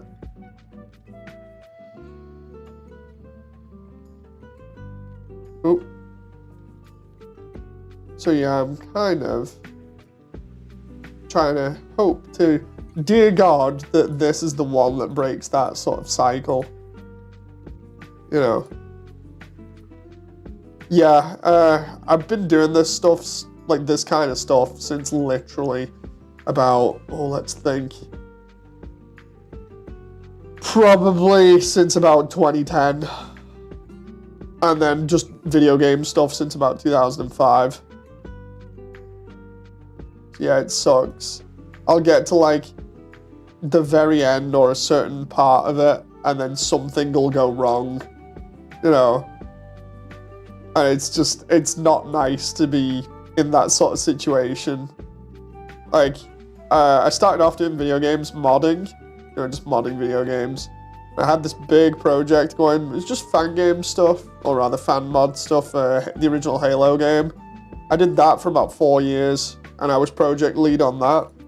What ended up happening was all the people that I worked with, they ended up literally getting poached by other mod teams because they could do stuff like program and everything, you know, because people specialize in this kind of thing.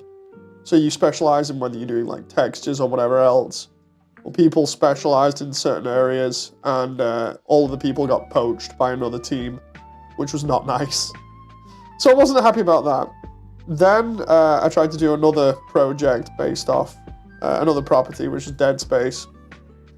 And I ended up going really far into basically doing a recreation of one of the levels for Dead Space in the video game Killing Floor.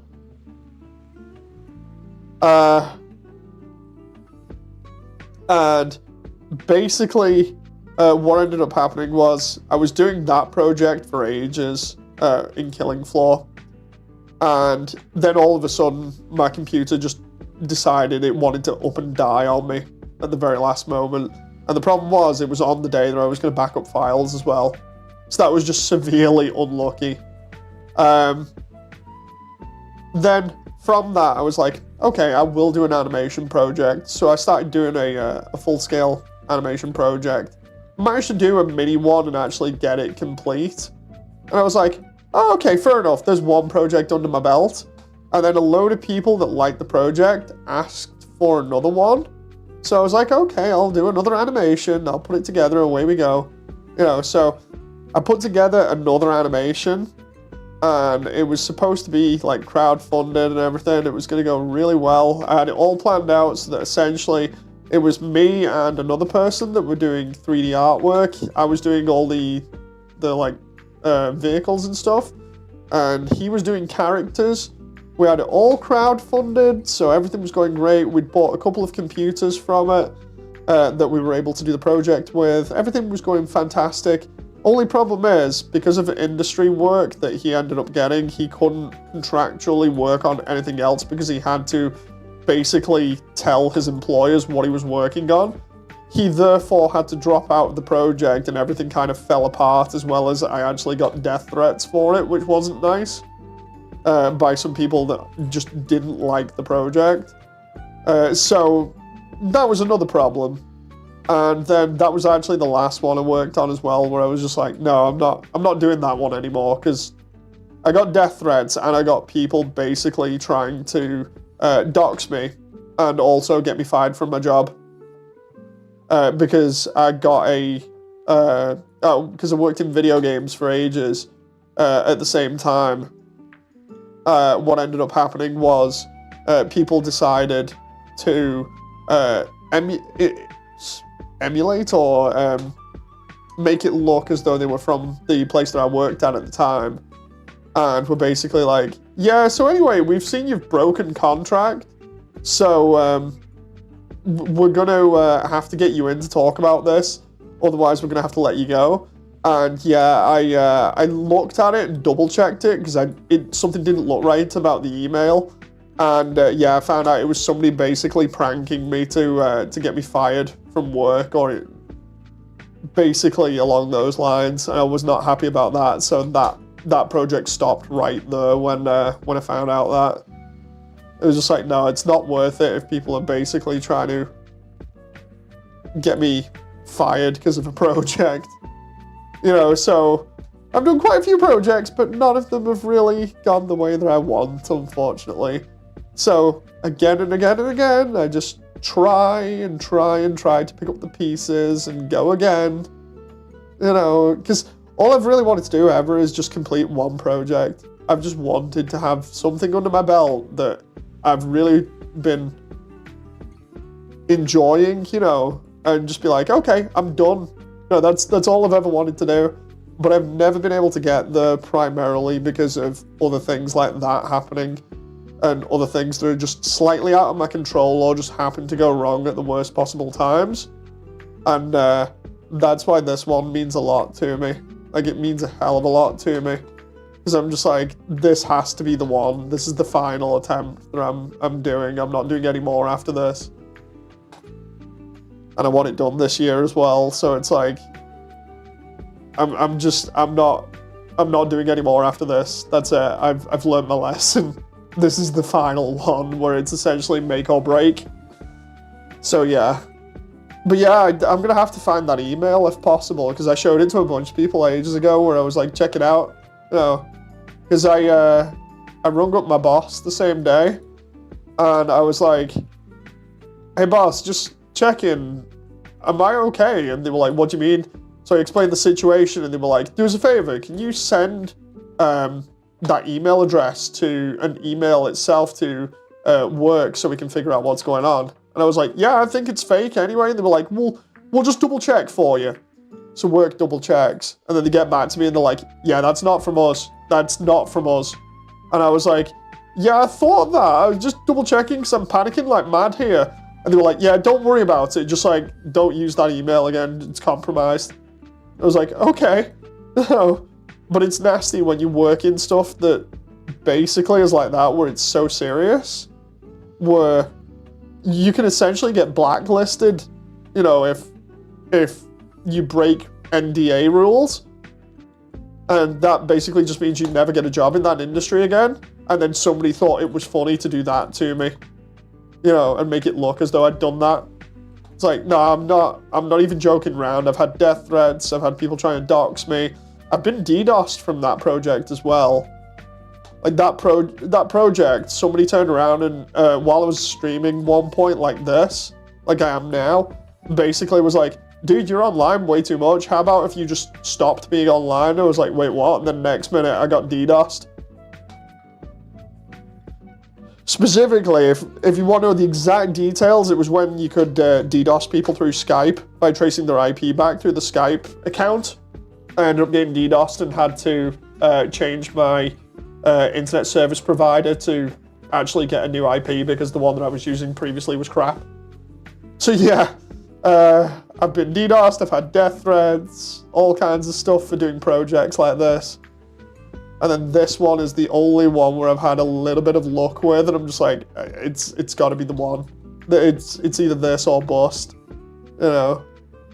So yeah, not exactly the best of luck when it comes to projects, or seemingly in some cases working with people or getting along with people. It's like, I don't know what it is with people where they just pick a fight with you because of stuff that you're doing, and it's just like, oh, I don't like what you're doing, so I'll just pick a fight with you. It's like, please don't. I want to enjoy doing something, you know. But yeah, it's severely over the years taken a toll, I would say, on me. Because it's just like, just imagine failing that many times, you know. You get to a point where you're just like, dude, when are you gonna quit? You know, because clearly you've not got the hint, and I'm just sat here like, but I still want to complete something, you know. So it's rough. It's really rough.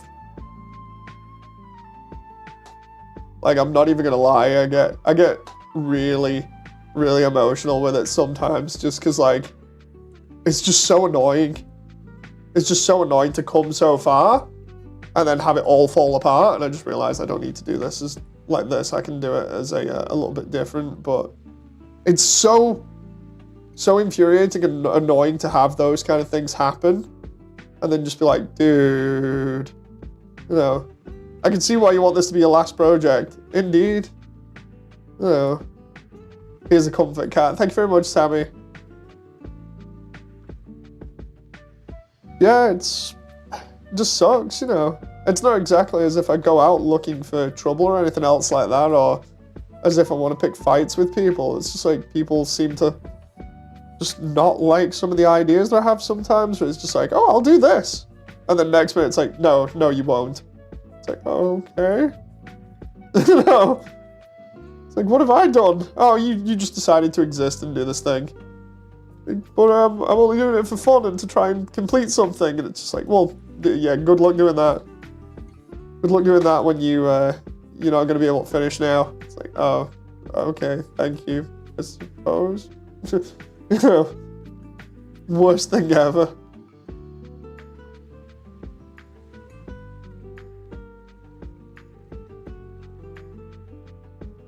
The worst part about all of it is, like, afterwards, like,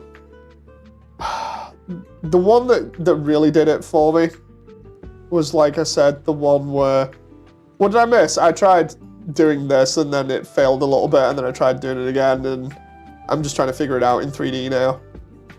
The worst part was the one that cost money and was crowdfunded, because I couldn't even give the money back for the crowdfunding, because the whole idea was that I would be able to essentially ensure stuff was working correctly by the way that I'd set it up. It was essentially like, people come in, they watch the work being done, it's all good, it's all crowdfunded, we get the computers, we do the work, and everything's great. But not only was there an industry contract that got in the way, but obviously then it started being the death threats, the DDoSing, and the intimidation through impersonation of work. And it's like, we'd already got enough for 2 computers that were really good at the time, that were like $1,000 each or something.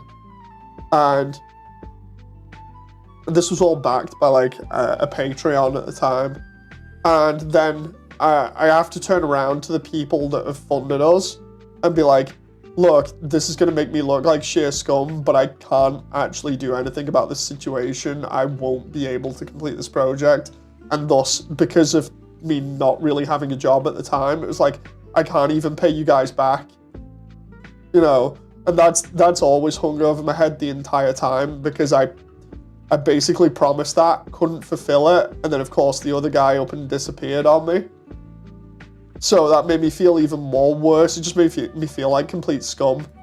You know, it made me feel like, it's like people are gonna look at me and be like, dude, you just took the money and ran. It's like, no, that wasn't my intention at all. It's like, no, this is your intention all along. You just took the money and ran. It's like, oh, that upset me so much. That really, really upset me so much. I get so emotional about it, you know. Like, no joke, there are times when I get so upset about that one project just failing so much. Sucks. This is why I don't want to be a major artist. Yeah, the amount of stress is nuts.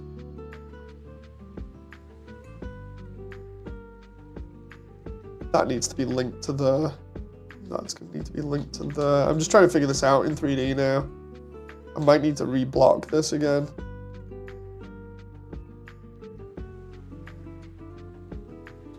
So if I do the water there... Are you going to play Lethal? I don't know. I might just try and get the marsh done here because it's already kicking my butt. Let's see. Like, literally, I'm struggling again here. It's just because of how it's done. I'm going to have to probably do it a little bit differently. Whoa, whoa, music's gone? Oh, there, it's back.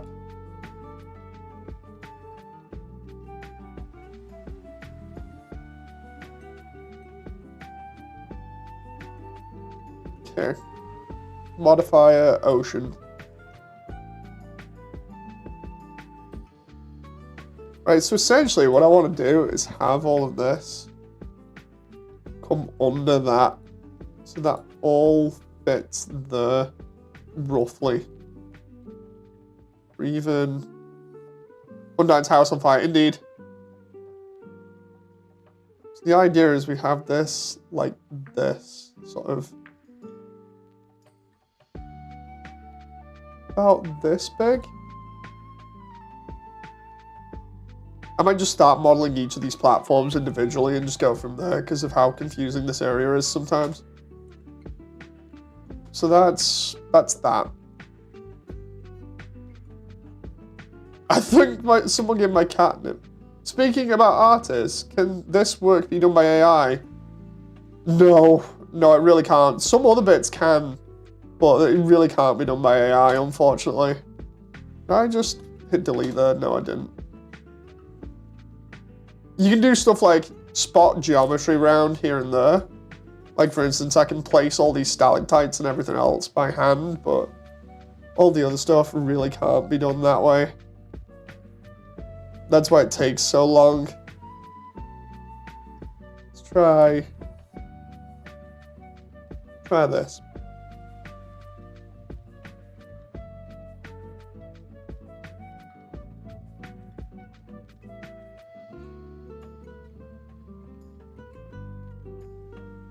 AI is going to replace Dave's personal projects now. Oh no. What next? I'm going to get replaced by AI. It's a joke, of course. Don't replace me with an AI version of myself. I've already been told I'm basically a robot. Remember when somebody came in and went, dude, what's with this robotic VTuber thing? And I'm like, wait, what? You know, because everybody watches like all the VTubers and stuff. And I remember somebody turning around and being like, oh, it's another one of those AI things. And I'm like, I'm not an AI. I'm real. That was sad.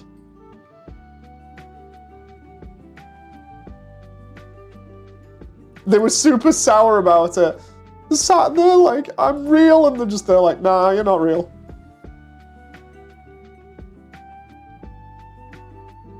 Right, so if I connect those two pieces there, then we can... Tiny Frisk, indeed. The underground is very big and full of dangers. Right. I'm getting distracted and my brain's getting fried here at the moment. This is annoying. Oh, I just want to smash my head into the desk right now. I know what I have to do, but there's so much else going on inside my head right now. Oh wait, moss. Maybe there's some other way to try and get this done. Because I've got the shapes done. It's more just figuring this out. Because normally I start blocking it out and everything. But there's something I'm not particularly keen with. I think it's just the way I've done the water there. Like the base part of the water. Let's try this. Sorry for mentioning AI. No, it's fine, it's fine. It's fine. It's fine. It's all good. I've mentioned it on channel before, but you wouldn't know, David. I swear I have like ADHD or something, which I've never been properly diagnosed with. But I keep finding when I talk to everybody in chat that I have very similar sort of traits to somebody that would have ADHD. I get distracted easily. I go through bouts of being able to do something like really quickly and really efficiently, but then other times it's just massive blocks, you know, where I can't figure out what I'm doing, like now. And the worst part is getting stressed by a deadline that I can't move. You know, it's just like, dude, there's got to be some other way of doing this. I'm going to have to like potentially try and do these other rooms and then come back to it. MoodyBot is the next avatar. So what I'll do is I'll try doing this room and then work back, because at least then I get something done, you know. So what we need to do here is link up this hub room. And this is going to be interesting because of how it is. So we'll do... I remember when that guy showed up and called you an AI VTuber, says Damon. Yeah. Yeah, that was something. I was like, I'm real. Just because I have an AI avatar. I'm a real boy. I have feelings too, you know.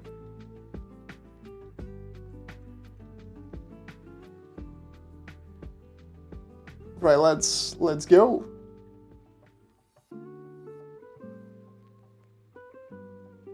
The guy that's too determined to quit any of his projects. That's literally it when it comes down to it. I was wondering why you were so quiet, but I adjusted my volume to Sammy. No, not the volume. I'm messing. Not the volume. What's about there? What we're gonna do here is try and link this all up, right?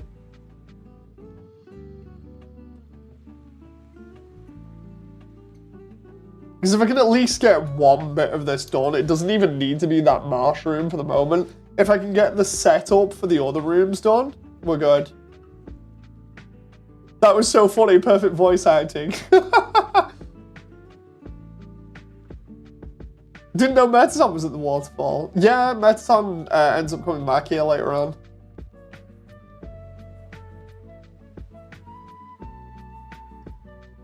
I'm gonna have to really get emotional with my parts of the script as well. Oh boy. Get on some reference that I've had for quite some time, and it's going to be interesting. I'm going to really have to dig deep for that. Let's go here. I need to figure out. Ow.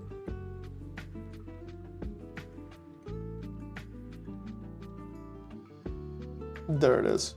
I just do that.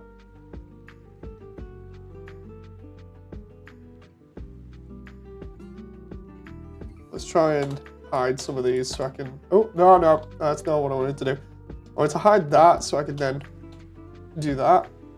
And then we can copy that. I can copy my own work. Yes, genius.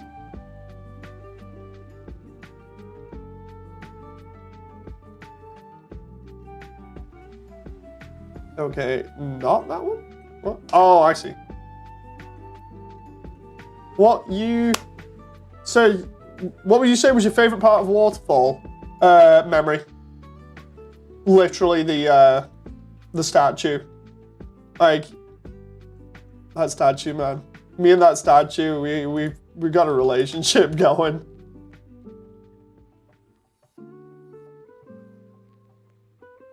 Seriously, I should go back to the playthrough on stream and show that off. Hopefully you enjoy Gearbits. I need to check it out. I saw you got it for me, actually, Damon. Thank you very much. Kind of like Blue Gender. Oh, nice. Absolute Snail Farm is really good, yeah. After this project, you're going to look for another job other than 3D stuff. I wanted to do like a 3D indie game. I've got one on the back burner that I've had going for a couple of years now, but basically what happened was I did an indie game project, a load of other like proper industry level stuff ages ago, about 2018. And then that went on until about 2020, and I ended my contract. And then I started doing streaming more while I was unemployed and looking for more jobs. And then in 2021, while I was streaming, I ended up playing Doom for a session that was a bit too long. And as a result of playing Doom for way too long on stream, I actually broke both of my arms. What ended up happening was I got repetitive strain in both of them playing mouse and keyboard. And it basically got to the point where during the pandemic, I ended up having to do homemade physiotherapy because basically none of the hospitals would take me or anything because of the amount of people that were in there for COVID. So it never really got sorted. I just had to do homemade physiotherapy. So I've been healing ever since then and do like weightlifting and other things. And then basically I got about a year after, so at the end of like 2021, when I first played Undertale, was also when I got use of my arms back. And since then I was like, okay, I'll try and get another job again, but first I want to complete this project, like this animation project that I'd only just started. And I want to complete the indie game as well. So it's like, I'll do both of those and I'll try and get another job. So I've been looking for that kind of stuff, and also I've been bouncing around helping some indie devs out with their stuff as well on the side. So it's not just been all like complete unemployment, but I've obviously focused a lot more on like streaming and stuff that I could actually do, and then taking it easy because of the injury with my arms. But yeah, that was wild. Like, to be exact, I could not use anything from my elbow down without it being incredibly painful for about a year. And I was already having issues, or rather, I already do have issues because I suffer from a skin condition, which basically is extremely rare, and essentially the worst version of it makes you look like you have burns all over yourself the entire time. Basically, it causes a problem with your DNA where you miss a protein that keeps your skin together. So you essentially rip apart is the best way of pouring it from the inside. And it's genetic, so it can't be changed, it can't be fixed.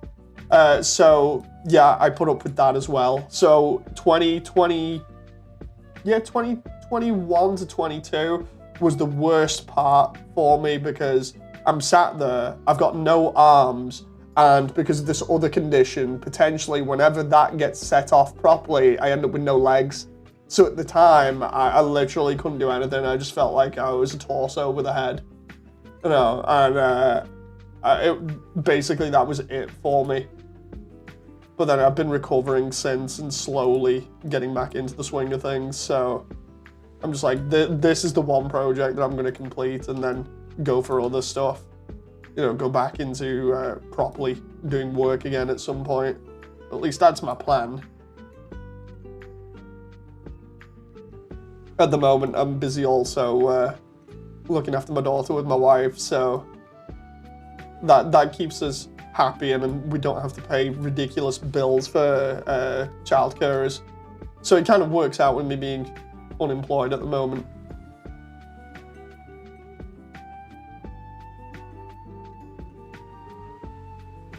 Because childcare alone costs like it's between 15 and 20 grand in some cases.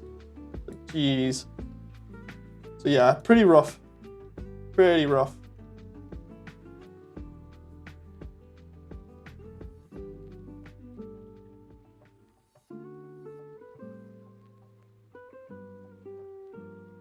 As for Doom, yeah, Doom's great, provided you don't break your arms. You know, provided you don't break your arms while playing it, everything's fine.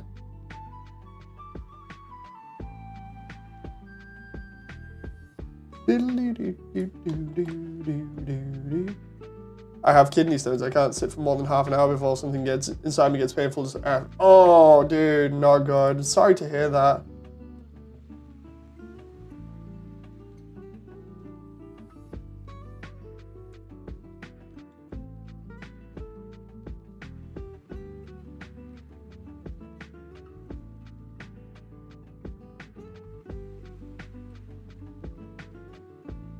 Bring this over here, bring this over here. Tag 2 was controversial, but the music was killer.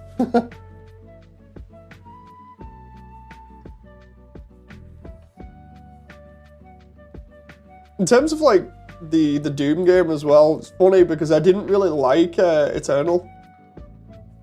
I just didn't like the look of it, and of course, because I did my arms in before Eternal was even really released, it's like I've just not bothered to play it because I really don't like the look of it. It doesn't look as good as the first one, and to me at least, in terms of like the way that they changed Doom Guy and everything.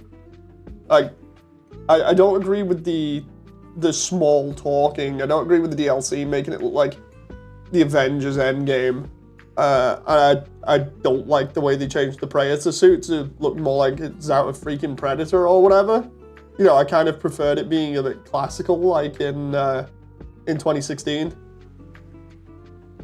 But of course, that's personal preference.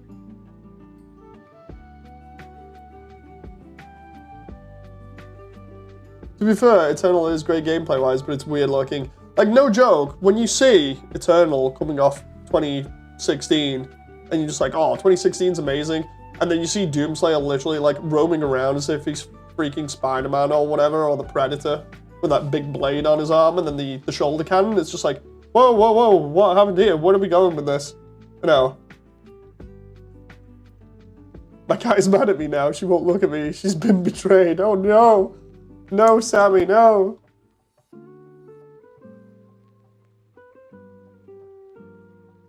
Like, it's nothing personal, I'm not trying to be controversial to anybody by being like, oh, look at me, I like that. I don't like that one game that everybody likes.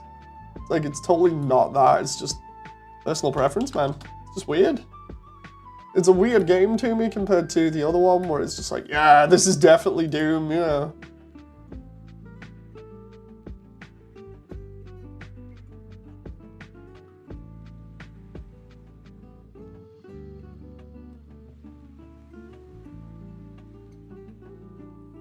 I don't imagine how I'm more concerned about how it plays.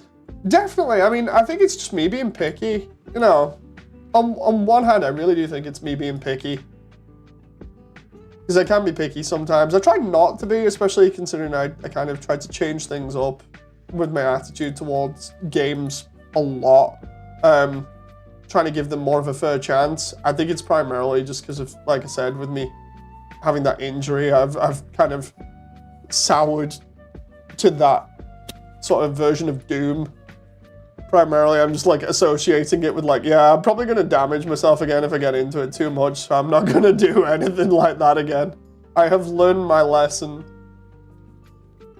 You know.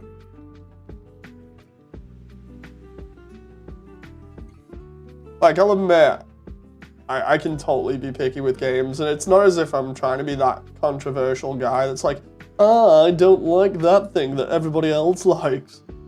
It's literally just a case of I'm just like, I don't know, man, it don't look like my thing, it's whatever, you know.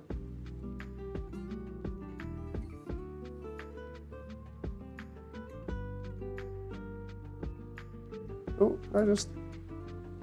there we go. You have a personal vendetta against the game.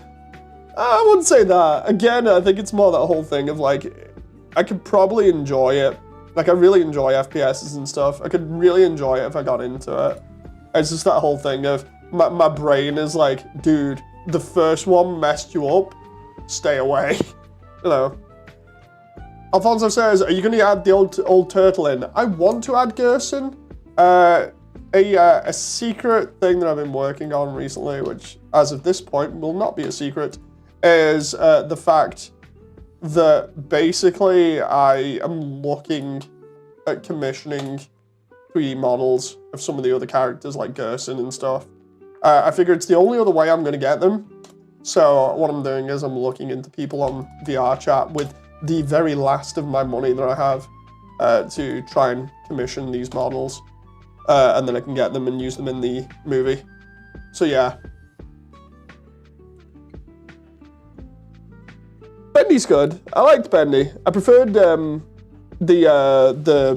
standalone game that you play as Boris though, where you avoid Bendy as he walks around. It's the overhead one. Like Bendy's world is pretty unique, but the original game itself, I'm just like, it's okay. Kind of reminds me of BioShock, you know. It's cool. If you didn't Shrek your arms, I think you might like it. I can totally understand the reason. Yeah, I wish I hadn't totally bust my arms. That was the worst thing I think to ever happen to me. Because I was going through a lot of stress at the time as well. And it made everything depressing. And then of course I go and play Undertale and then suddenly everything is better again. Let's see, floor. Apparently they're making a Bendy movie. Yeah, I've seen. It's going to be interesting seeing how that actually comes out, you know.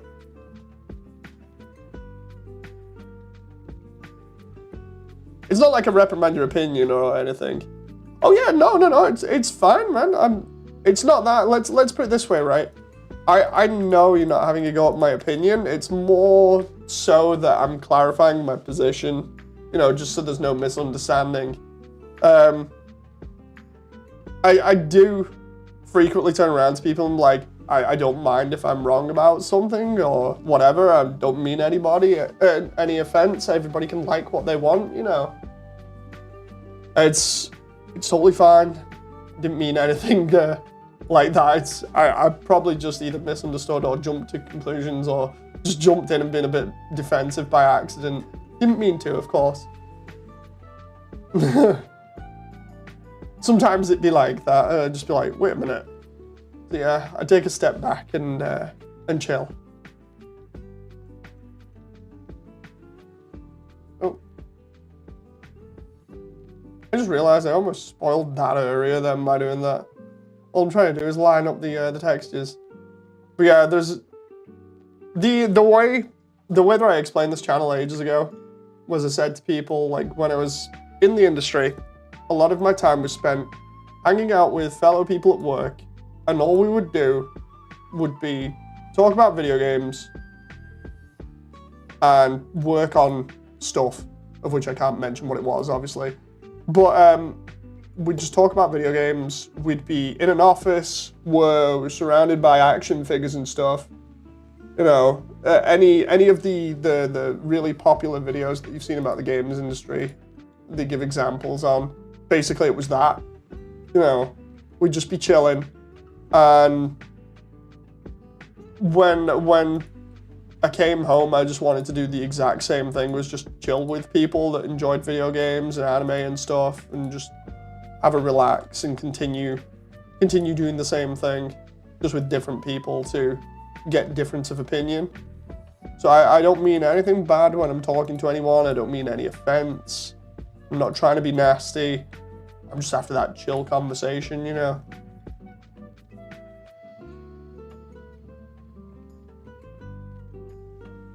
I don't know whether it's just me, like, I can't really say this properly myself. Somebody else will have to vouch for me on this. But I'd consider myself pretty open to the point of being easy to get on with, as long as somebody's not being offensive to me or whatever. You know, I'm pretty open, pretty chill with different ideas and stuff.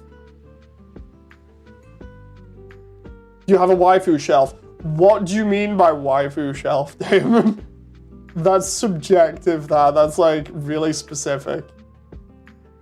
If you could choose a beautiful game with a crap gameplay or an ugly game with total fun gameplay, I'd go for the ugly one, like 99.9% of the time. I like a lot of old games that obviously don't have as good graphics as ones that are out nowadays.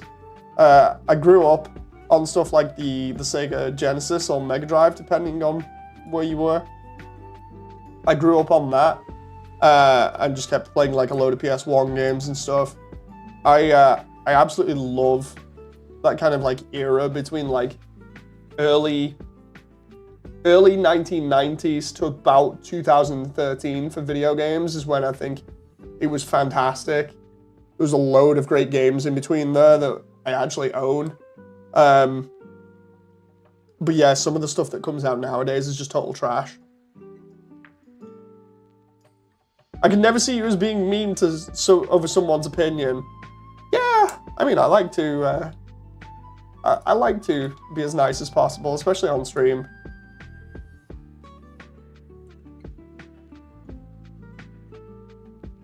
Oh.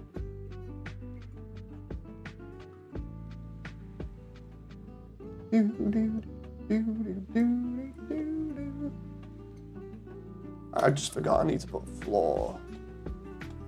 A waifu shelf is a waifu shelf. No, man. You gotta get specific with this. You know, like, what do you mean? Because there's regular waifu shelf, as in like one that's actually safe for work, and then there's, in quotation marks, waifu shelf. No. There's, oh, I've got a bunch of waifus. They're pretty interesting. They're culturally important to me. And then there's, I got this for the culture and the plot. You know, there's a difference there.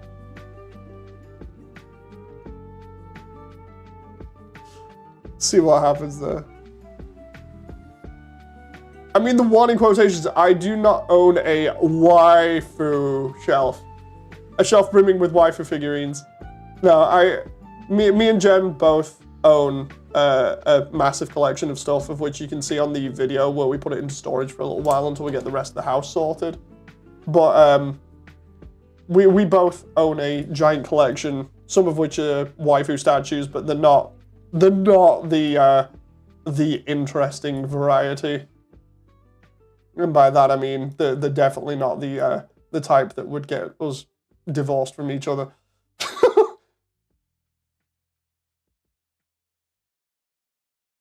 I think that was actually one of the caveats that I actually remember being told, where it was like, if you get anything like this, I'm leaving. It's like, no. So yeah, that's not happening.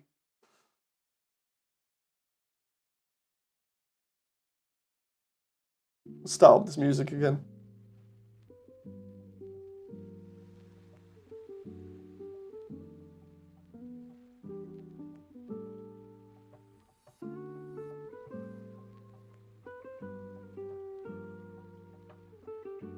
Do-do-do-do.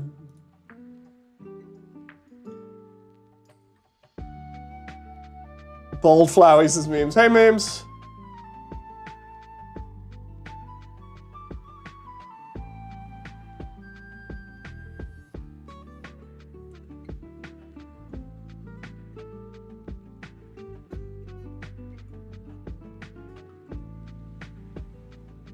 I have a weird fear of objects that resemble humans in my home, so no, I'm not cultured, says David. That's fair, that's fair. Yeah, it's like I was saying before, because the place where I worked at, or rather where we both worked at, being basically video games industry stuff, full of figurines and everything else like that, the house is pretty much the same. Like, yeah, we brought our work home.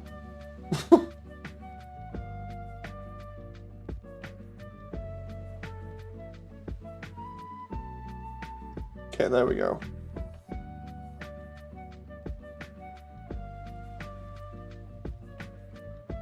Wait a minute, that was the floor, wasn't it? Yes, it was. Floor EXI for that one, then. Right, can I... Oh, no, because of that one floor. That's going to repeat the... No, I don't. If we're on about Symphogear, I literally just have the base Figma ones that came out recently, like the act mode ones, and then I think it's a statuette of Hibiki, and that's it. Thing? I get one of Chris. Hang on, I'm trying to remember now. Let me think about this, or rather, let me have a look at it. Google.com. Info. Yeah, Chris figure. I swear I've only got the act mode one for Chris, although knowing Chris, I've probably got one of the better ones as well that came out, because I think I was waiting on Sabas's one, because they were done for GX. Yeah, I think I have another one of Chris for GX as well. It was a PVC one, because I wanted to get Billion Maiden with her, but the other one didn't come with it, so I got the act mode one. And then there's the Nendoroid, which looks so cute for season 1. And here I go talking about Symphogear again as if it's a religion for like the 50 billionth time.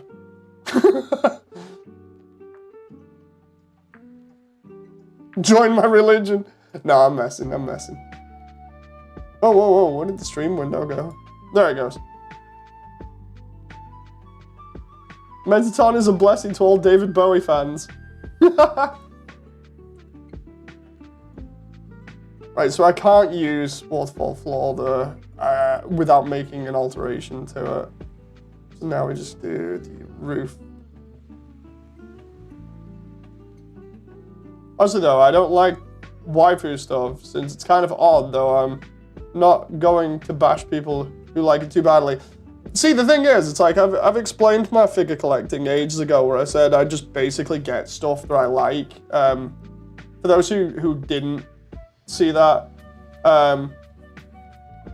what ended up happening was, ages ago, I said, like, my collecting started when, in about 2004, I think it was? Let me check.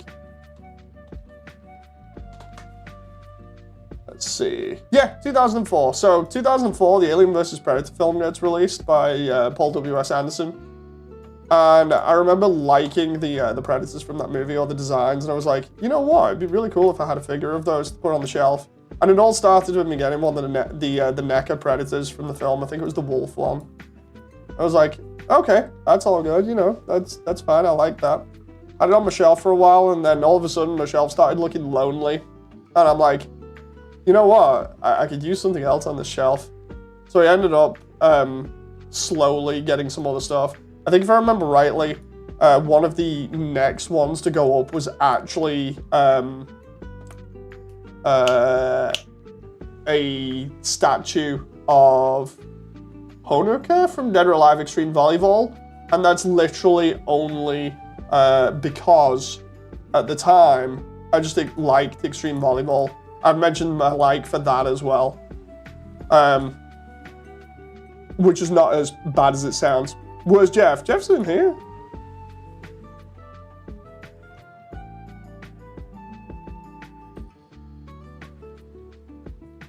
So yeah, and then it ended up being like a load of Gundam stuff after that, and then it was like, okay, I'm more or less done with my collecting now.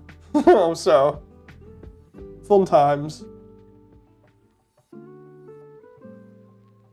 Does Lippy slip getting a model and then getting a friend because it's lonely? Yeah, basically. I was like, oh, it's looking lonely. It needs a friend. Next moment, like, oh no, the shelf gets bigger. Gets bigger, and it's like I added Honoka from Dead or Alive. Then it was Isaac Clarke from Dead Space, if I remember rightly. The NECA version of Isaac Clarke. The old one that I think I might still have. Don't know whether I do or don't. Then there was, I think the Gundam stuff that I got as well, because I started getting Gundam kits around about then. I know I had a Hunk from Resident Evil 4 that was I think a NECA at one point. I think I might have given that away. NECA. But yeah, it's like, I had all this stuff on the shelf, and then my shelves just got too packed with like Gundam and stuff, and I was like, oh no, this is not a good sign. And then the Gundam portion just grew out of control. I was already having trouble with that kind of stuff anyway, because I was already filling up the other shelves with like Bionicles and stuff. That moment when they tell you you'll grow up after you leave high school, it's like, surprise, I didn't. And then my work didn't even encourage it. How do I pay my taxes again?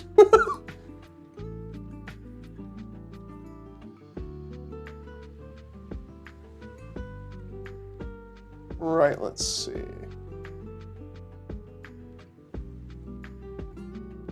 Once you can't see the wall behind the shelves, then you know you have a problem. See, the thing is, that's where I draw the line, like I've said in a couple of other videos, where it's like, at least it wasn't that bad.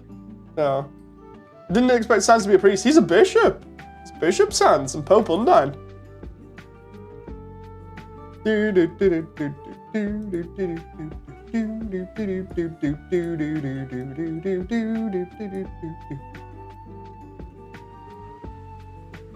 Wonder if you get copyrighted by actually just singing the track like that instead of playing it because of Materia at the moment, just being like, so anyway, heard you using Undertale stuff for stuff that isn't Undertale and is potentially like fan game related or whatever else. It'd be a shame if we copyright striked against Toby's wishes. Thanks, Materia. Thanks for that. Again, for like the 50th time. Thank you very much.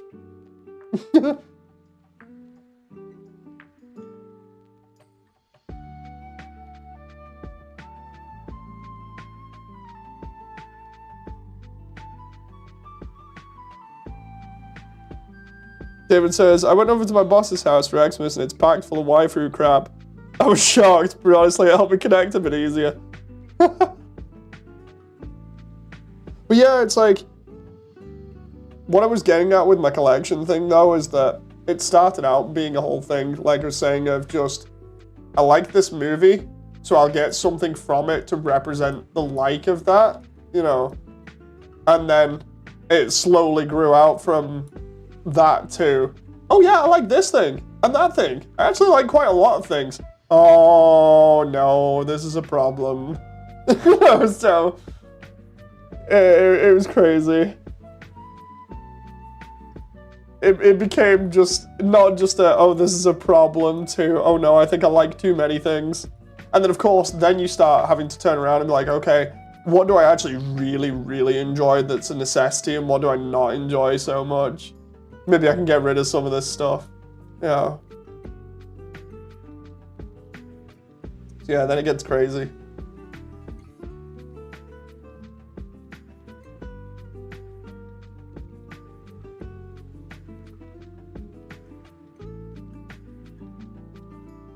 I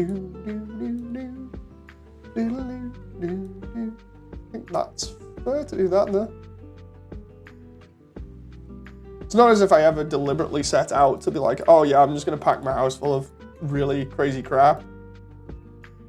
But again, my work doesn't help when it's like, so hey Dave, you got this thing? And I'm like, no. It's like, so we're going to Japan next week.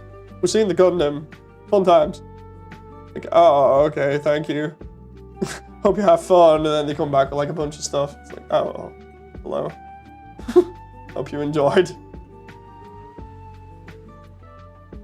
Yeah, I try not buying anything too expensive unless it's like, I either know it's super limited or I know I definitely want it and I have the money for it, you know. Like, examples will be if I've got the money, I will always get Jen Final Fantasy stuff when it's out, because I know Jen really likes Final Fantasy, so it's an easy buy, you know. But I'll get her stuff like the Play Arts stuff, which for anybody who knows Square knows Play Arts Final Fantasy stuff is pretty expensive. Like currently, I've got Jen. I think it's 2 out of the 3 versions of Cloud on a motorbike from FF7 that we own. Because Jen got the original one, and then last time I had a job, I got the limited edition of the PS4 game that came with the new version of the bike, and I also got the Advent Children one, and then one of the anniversaries I got a Zack from Final Fantasy as well, which is the other one of the other characters that's with Cloud. That cost a lot. Those literally cost an absolute arm and a leg, if you know what I'm on about, but it's worth it. So basically Jen has like this super expensive shrine to Final Fantasy VII.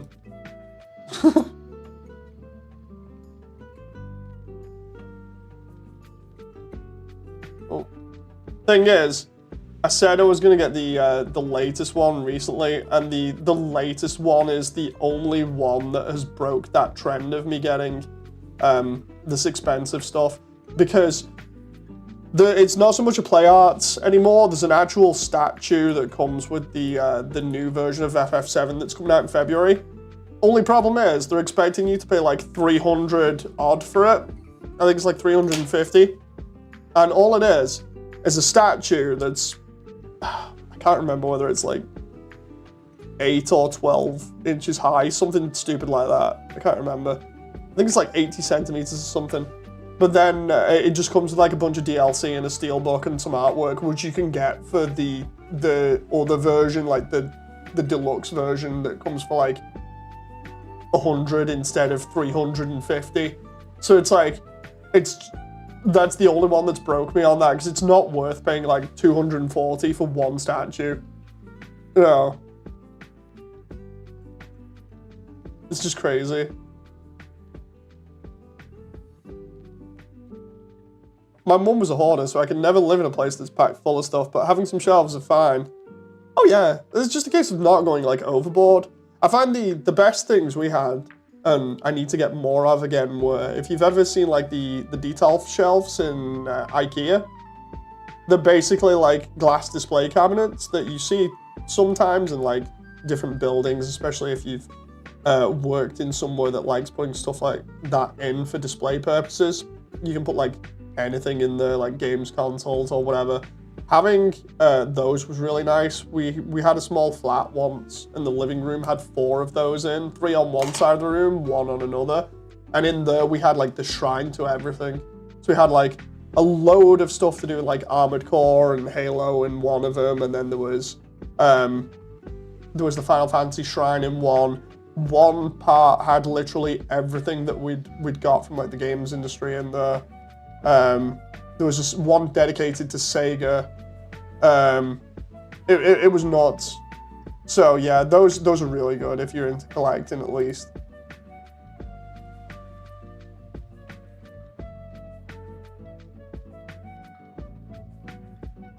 That links up with there like that.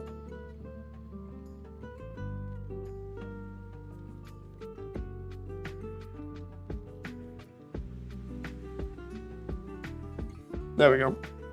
That links up there, so we're getting this area done. I'm just happy I'm at least getting this done, because the marsh is giving me so much trouble. I was like, I'm going to get it done tonight, and instead I'm working on the hub that's right next to the marsh, because the marsh just being an absolute pain. It's the most annoying thing ever.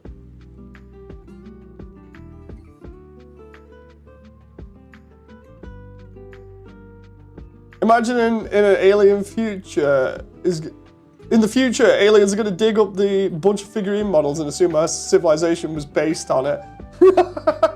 That would be funny.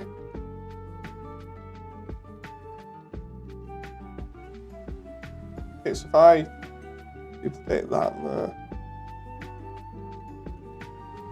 Thanks for that recommendation. It's all good, man.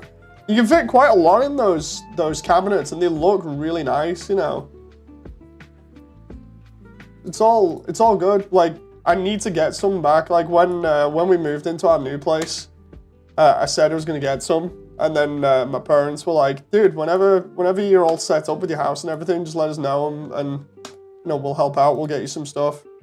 Because we ended up having to try moving them out of our old place, and they ended up getting damaged in the process because the glass in them. But that was just because of how we moved them. It was pretty much a case of, we're coming down to the deadline here for being able to move out of our flat. We need to move everything like right now. Everything just has to go in the van, so, or in this case, the car. It's like, it's got to go. If it breaks on the way, well, then we can just replace it. You know, so.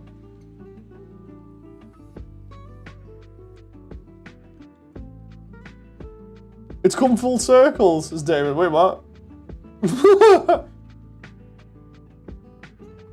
Did we just full circle the entire conversation?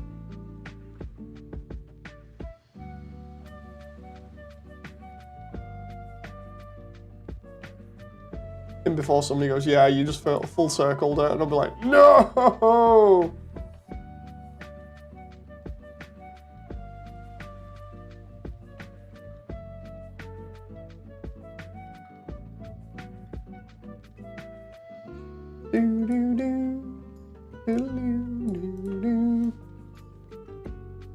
I don't believe I've literally had to like give up on the marsh for the time being. Memes, are you still in chat? Because I might need some help on this.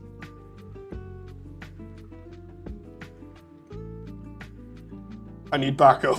I'm calling in memes for this one. If not, I'll just go and find memes and get their help, hopefully. Memes, I need your help with the marsh. I want it to match Temmie's artwork, but it's the 3D-ness of it that's killing me. Because I try to do it flat, but I also need the bit where it's not flat. Hang on, where is it? Like, there's no rush on it. I'll be working on these other areas. It's fine, it's fine. I'm just literally showing you what I've got at the moment in terms of the 3D-ness. Because, like, I'm doing that other room over the other side there. When we come out, that was how flat it was going to be. And then just the water everywhere. But it's because I'm trying to connect it to the garbage dump here. It's kind of awkward. And then we got the whole thing of having to come back up there from the garbage dump. I'm just kind of trying to figure out all of this.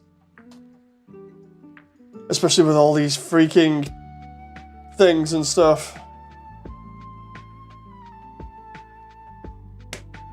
But yeah, no rush. That reminds me, I need to go check on the commission stuff.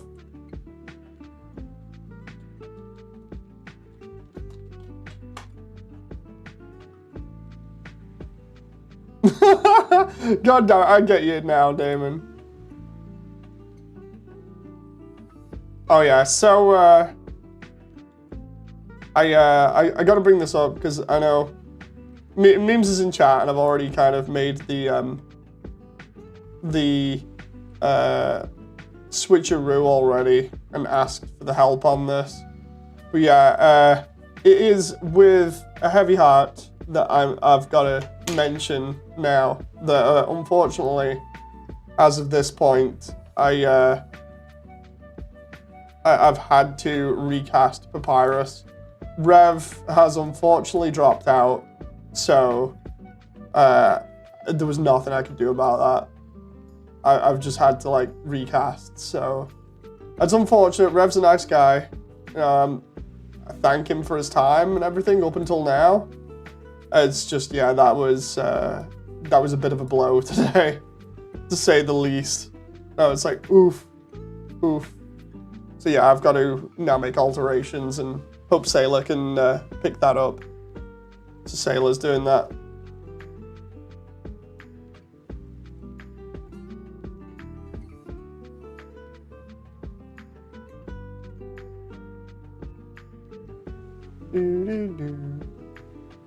Meme says, okay, I'm available.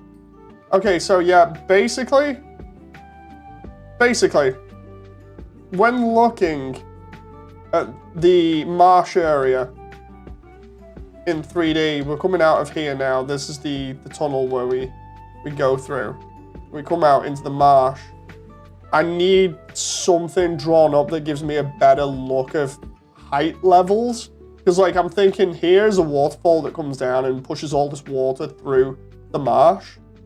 And then we come through here, and there's all this stuff. There's a drop there on the official map. And then there's the garbage dump there. Let me open a Sprite. It's fine. Also, I've put, like, an extra bit of wall there to be able to go underneath there, which works for the way that I'm kind of editing the map there. And then there's the garbage dump.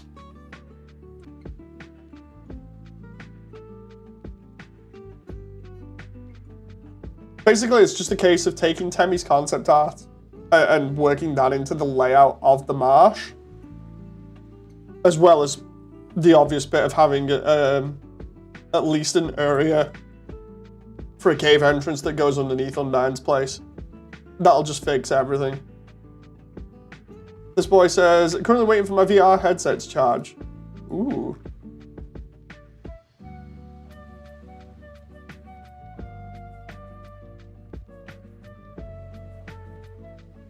Okay, so if I do this, make that cave roughly like where we see Thunder Snail. I do that roughly about the same height.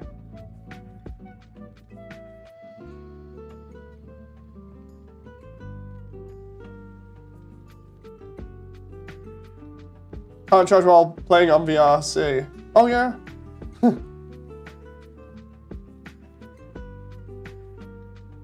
Last night was amusing. We just set off fireworks, and by fireworks I mean multiple nukes. And by multiple nukes I mean a special effect that we did in VR chat. Before anybody's like, wait a minute, you nuked somebody? It's like, it's just a special effect for a character on VR chat. It's nothing serious. The lack of context there could have been bad.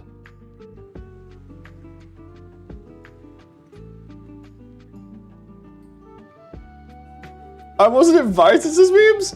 Yeah, I would have invited if people were on. I didn't see anything. So, I got the Sid skin now too. Yeah, I give everybody the Sid skin so we let off multiple nukes at the same time. Not on VR chat, this boy. Oh, this is a boy.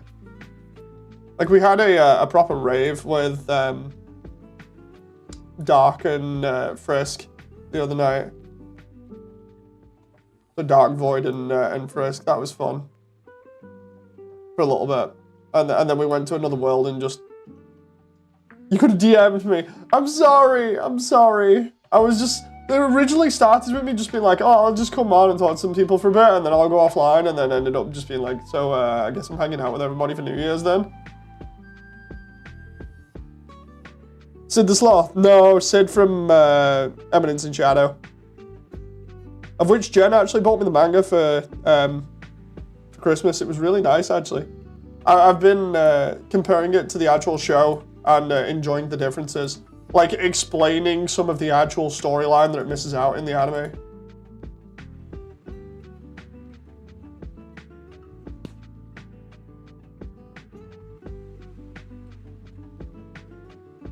Damon, you know how you said you were kind of just like meh on the anime because of certain things, like the ridiculous over-the-topness. It goes even crazier in the manga, but at least it expects it. At least it explains it. Lore? Yeah, it's actually really cool. Like, it explains all of Sid's gear and everything and how he went about getting it and stuff, which is really neat.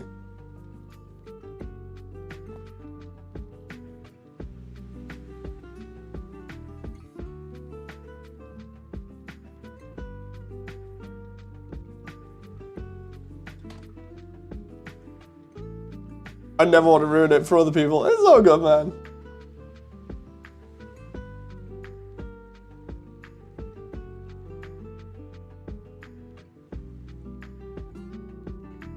I'm looking at this now and I'm just like, all of this is tunnels, but I don't mind it because it's okay. You know, it's not too bad.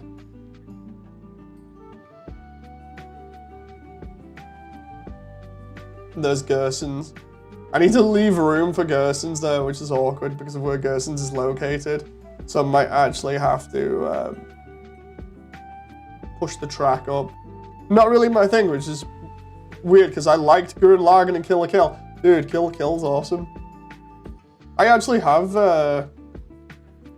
Ryoko, yeah, Matoi and Satsuki as Figma. I had to. I have DM'd you. Okay, what I would do, let's have a look. Oh my god, 10 DMs. Let's see. I have no idea what the Waterfall marsh looks like. Oh, okay, so hang on. If you were to make a marsh underground, FNAF Ruin has an underground marshy looking area. It might be something to take inspiration from. Okay, so I can easily show it. I can easily show it actually on screen. So this is what Temmie drew at the side here, which looks totally flat and doesn't have any waterfalls in going to the garbage dump. And I was like, okay, I can do this for the top section, and then that one kind of has the same kind of thing going on with it vibe-wise, where I'm like, oh, okay, this is good. And then the problem was that section on the actual map, which is here where we start getting these different levels of height, where I'm just like, what? No. Because it's crazy. Maybe the trees could be like giant mushrooms in a way. Yeah, the thing is, it's like, it's a cave. I know, but like those height differences, especially because of this, because I'm trying to join it up to the garbage dump, right? Like there's the flat bit of the marsh where I'm like, okay, this will all be Temmie's bit instead, because a load of other people do this differently. They make it like cliffs and everything else. I showed that off before. I was like, I'm not too fond of that bit there. Maybe I could just put it at the edge instead and like leave out this bit here where it's the first drop. But even at the edge, it's like, when you go down into garbage dump there, it doesn't look too far of a drop.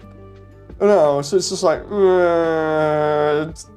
but it's got to be linked together because of the way that Waterfall is. So it's just like, no.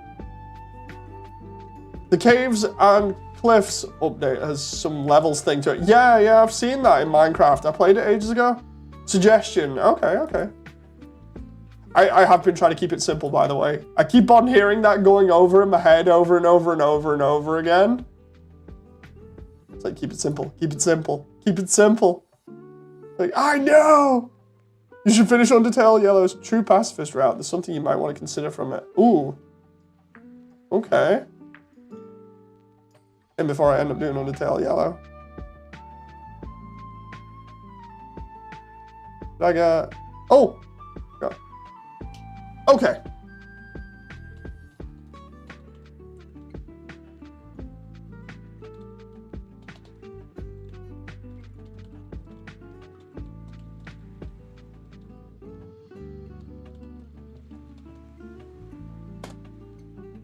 Okay, so I may be commissioning some stuff here.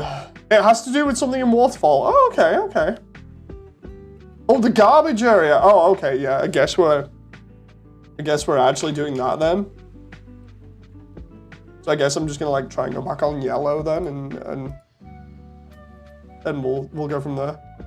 I have something cooked up that I would love to show. Oh, okay. We'll jump on yellow and try going back here, because it's like, as long as this area gets sorted, the rest of this is no problem. You know. And the other parts of it already look really good. It's not so much cave structures, I think it's just, my head's doing that thing again of just being like, dude, I'm just stuck and I want an easy out, and I'm just like, you know, it's that ADHD thing that I've been on about before, you know. Temmie's art is beautiful, indeed. It's a little bit more of a gaming setup for when I stream Yellow's memes. Oh, nice. I'm sincerely thinking of just like taking most of the levels out of that. Like, it's gonna be different and more flat, but I'm thinking of taking the level out there and have it just go over the edge. You know, because like, obviously we've talked about this before, the freaking artwork does not match the sprites, and I know it's the whole thing of, dude, it's concept art, things can change in game development, but it's so awkward to wrap my head around, especially with the fact that, one, I'm stretched for time, or rather I don't have time to do any of this. Two, I'm getting stressed out about that. And three, I just want a simple out so I can get this done. You know, or it's just like, dude, do I just forego everything, do in the background here, just do the edge where the water goes over, and then just have the rest as flat like this and fill it full of geometry, you know, like full of trees and stuff, because that's the easiest part right now that I could do, is literally just go directly off Temmie's artwork, which admittedly I think is absolutely gorgeous. You know, it's gonna have to be that. I'm gonna have to change more in this room, I think, but also sounds like I'm gonna have to play yellow as well. Memes, how far am I off the end if I'm at the Steamworks on True Pacifist?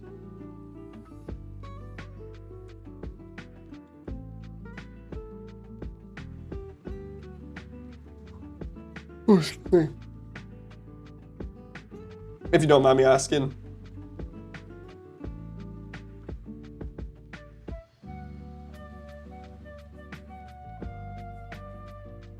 Meanwhile, maybe take a 5-minute break. It's the easiest way to put it right now is I'm getting stressed out because I'm seeing that deadline looming. And I'm just like, oh no. No, because that deadline is not movable. It is not movable. And Waterfall is the last real major hurdle. And I'm getting sick of getting stuck at this section of Waterfall. It's just like, no, so. Let's see what memes this images are. Wait, what? Wait, what? Okay. Oh, and I might be able to. Right, let's see if I can just send off these DMs. Damon says, I'm gonna go to bed, need to wake up early tomorrow. All right, Damon, thank you very much. So I need to get these characters now to send off to hopefully commission. Hang on. Think of it this way, just try to do it like how it is in the funny art. Yeah, I'll just do it like the artwork then, how I described. Do,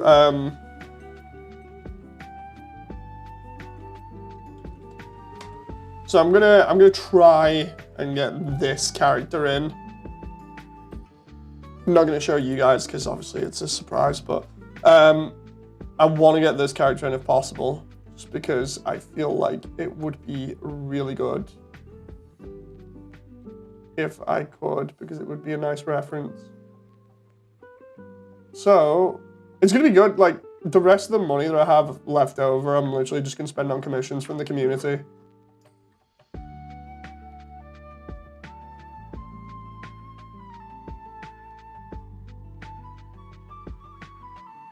Where's this artwork that I had for this? God damn it, I'm gonna have to go on Discord and find the other stuff. Let's not too overthink about it, just get things done and then relax. It's not helping at the moment, let's put it that way. Let's see. Getting all this artwork together so I can send it off to see what the person wants. Did I? I'm gonna let you know in DMs. Okay. Yeah, I'll probably set up the stream for that in a moment. Just think of Jeff. Okay. Right. Let's see here. Jeff is the key.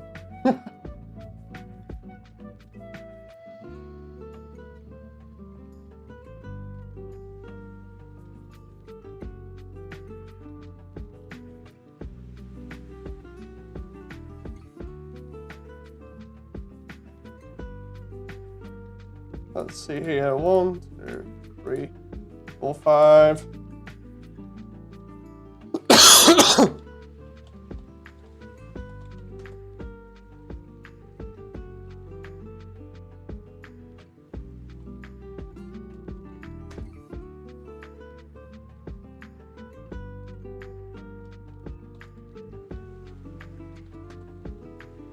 Let's try that.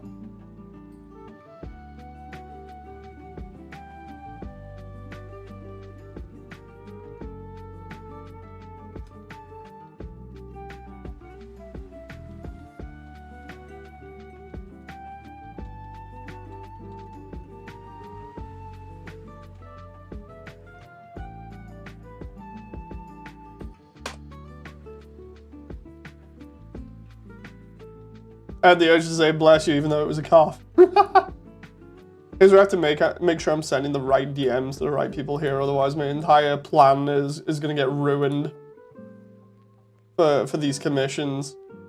Like, no joke, I wouldn't have thought about commissions until recently. I'm just like, I'm desperate now. I need this.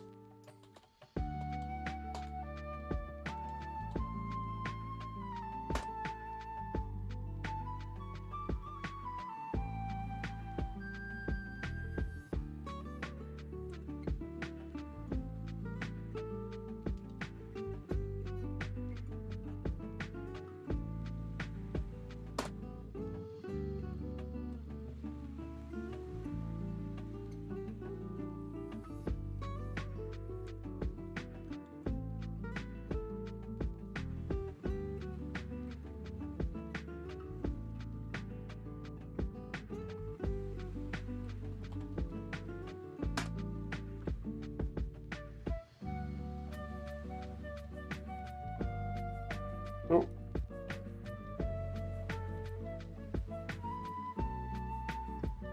Okay, let's get these last files here.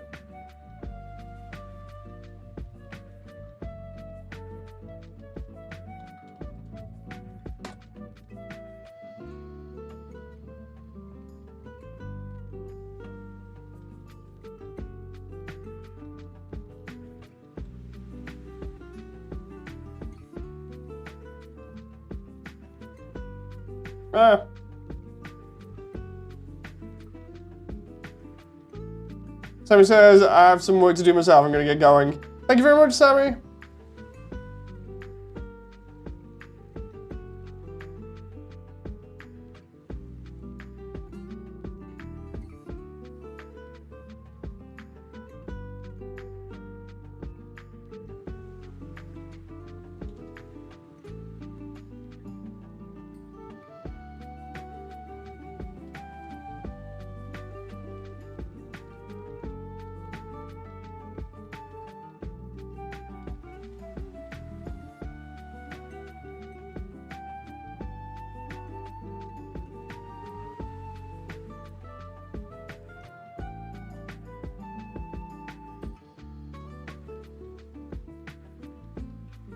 Okay, there we go.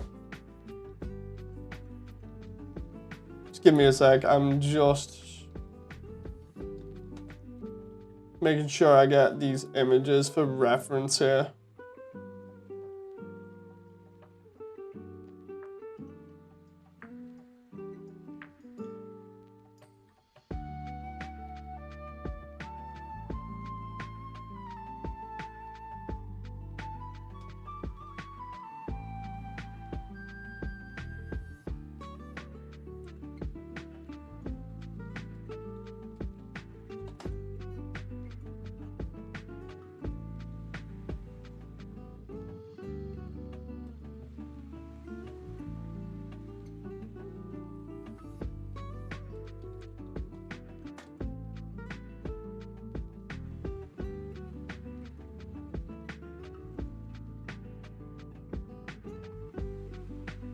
Okay. Thank you very much, Sammy. How's the Coca-Cola? Jeff's fine. Let's see what memes is posted.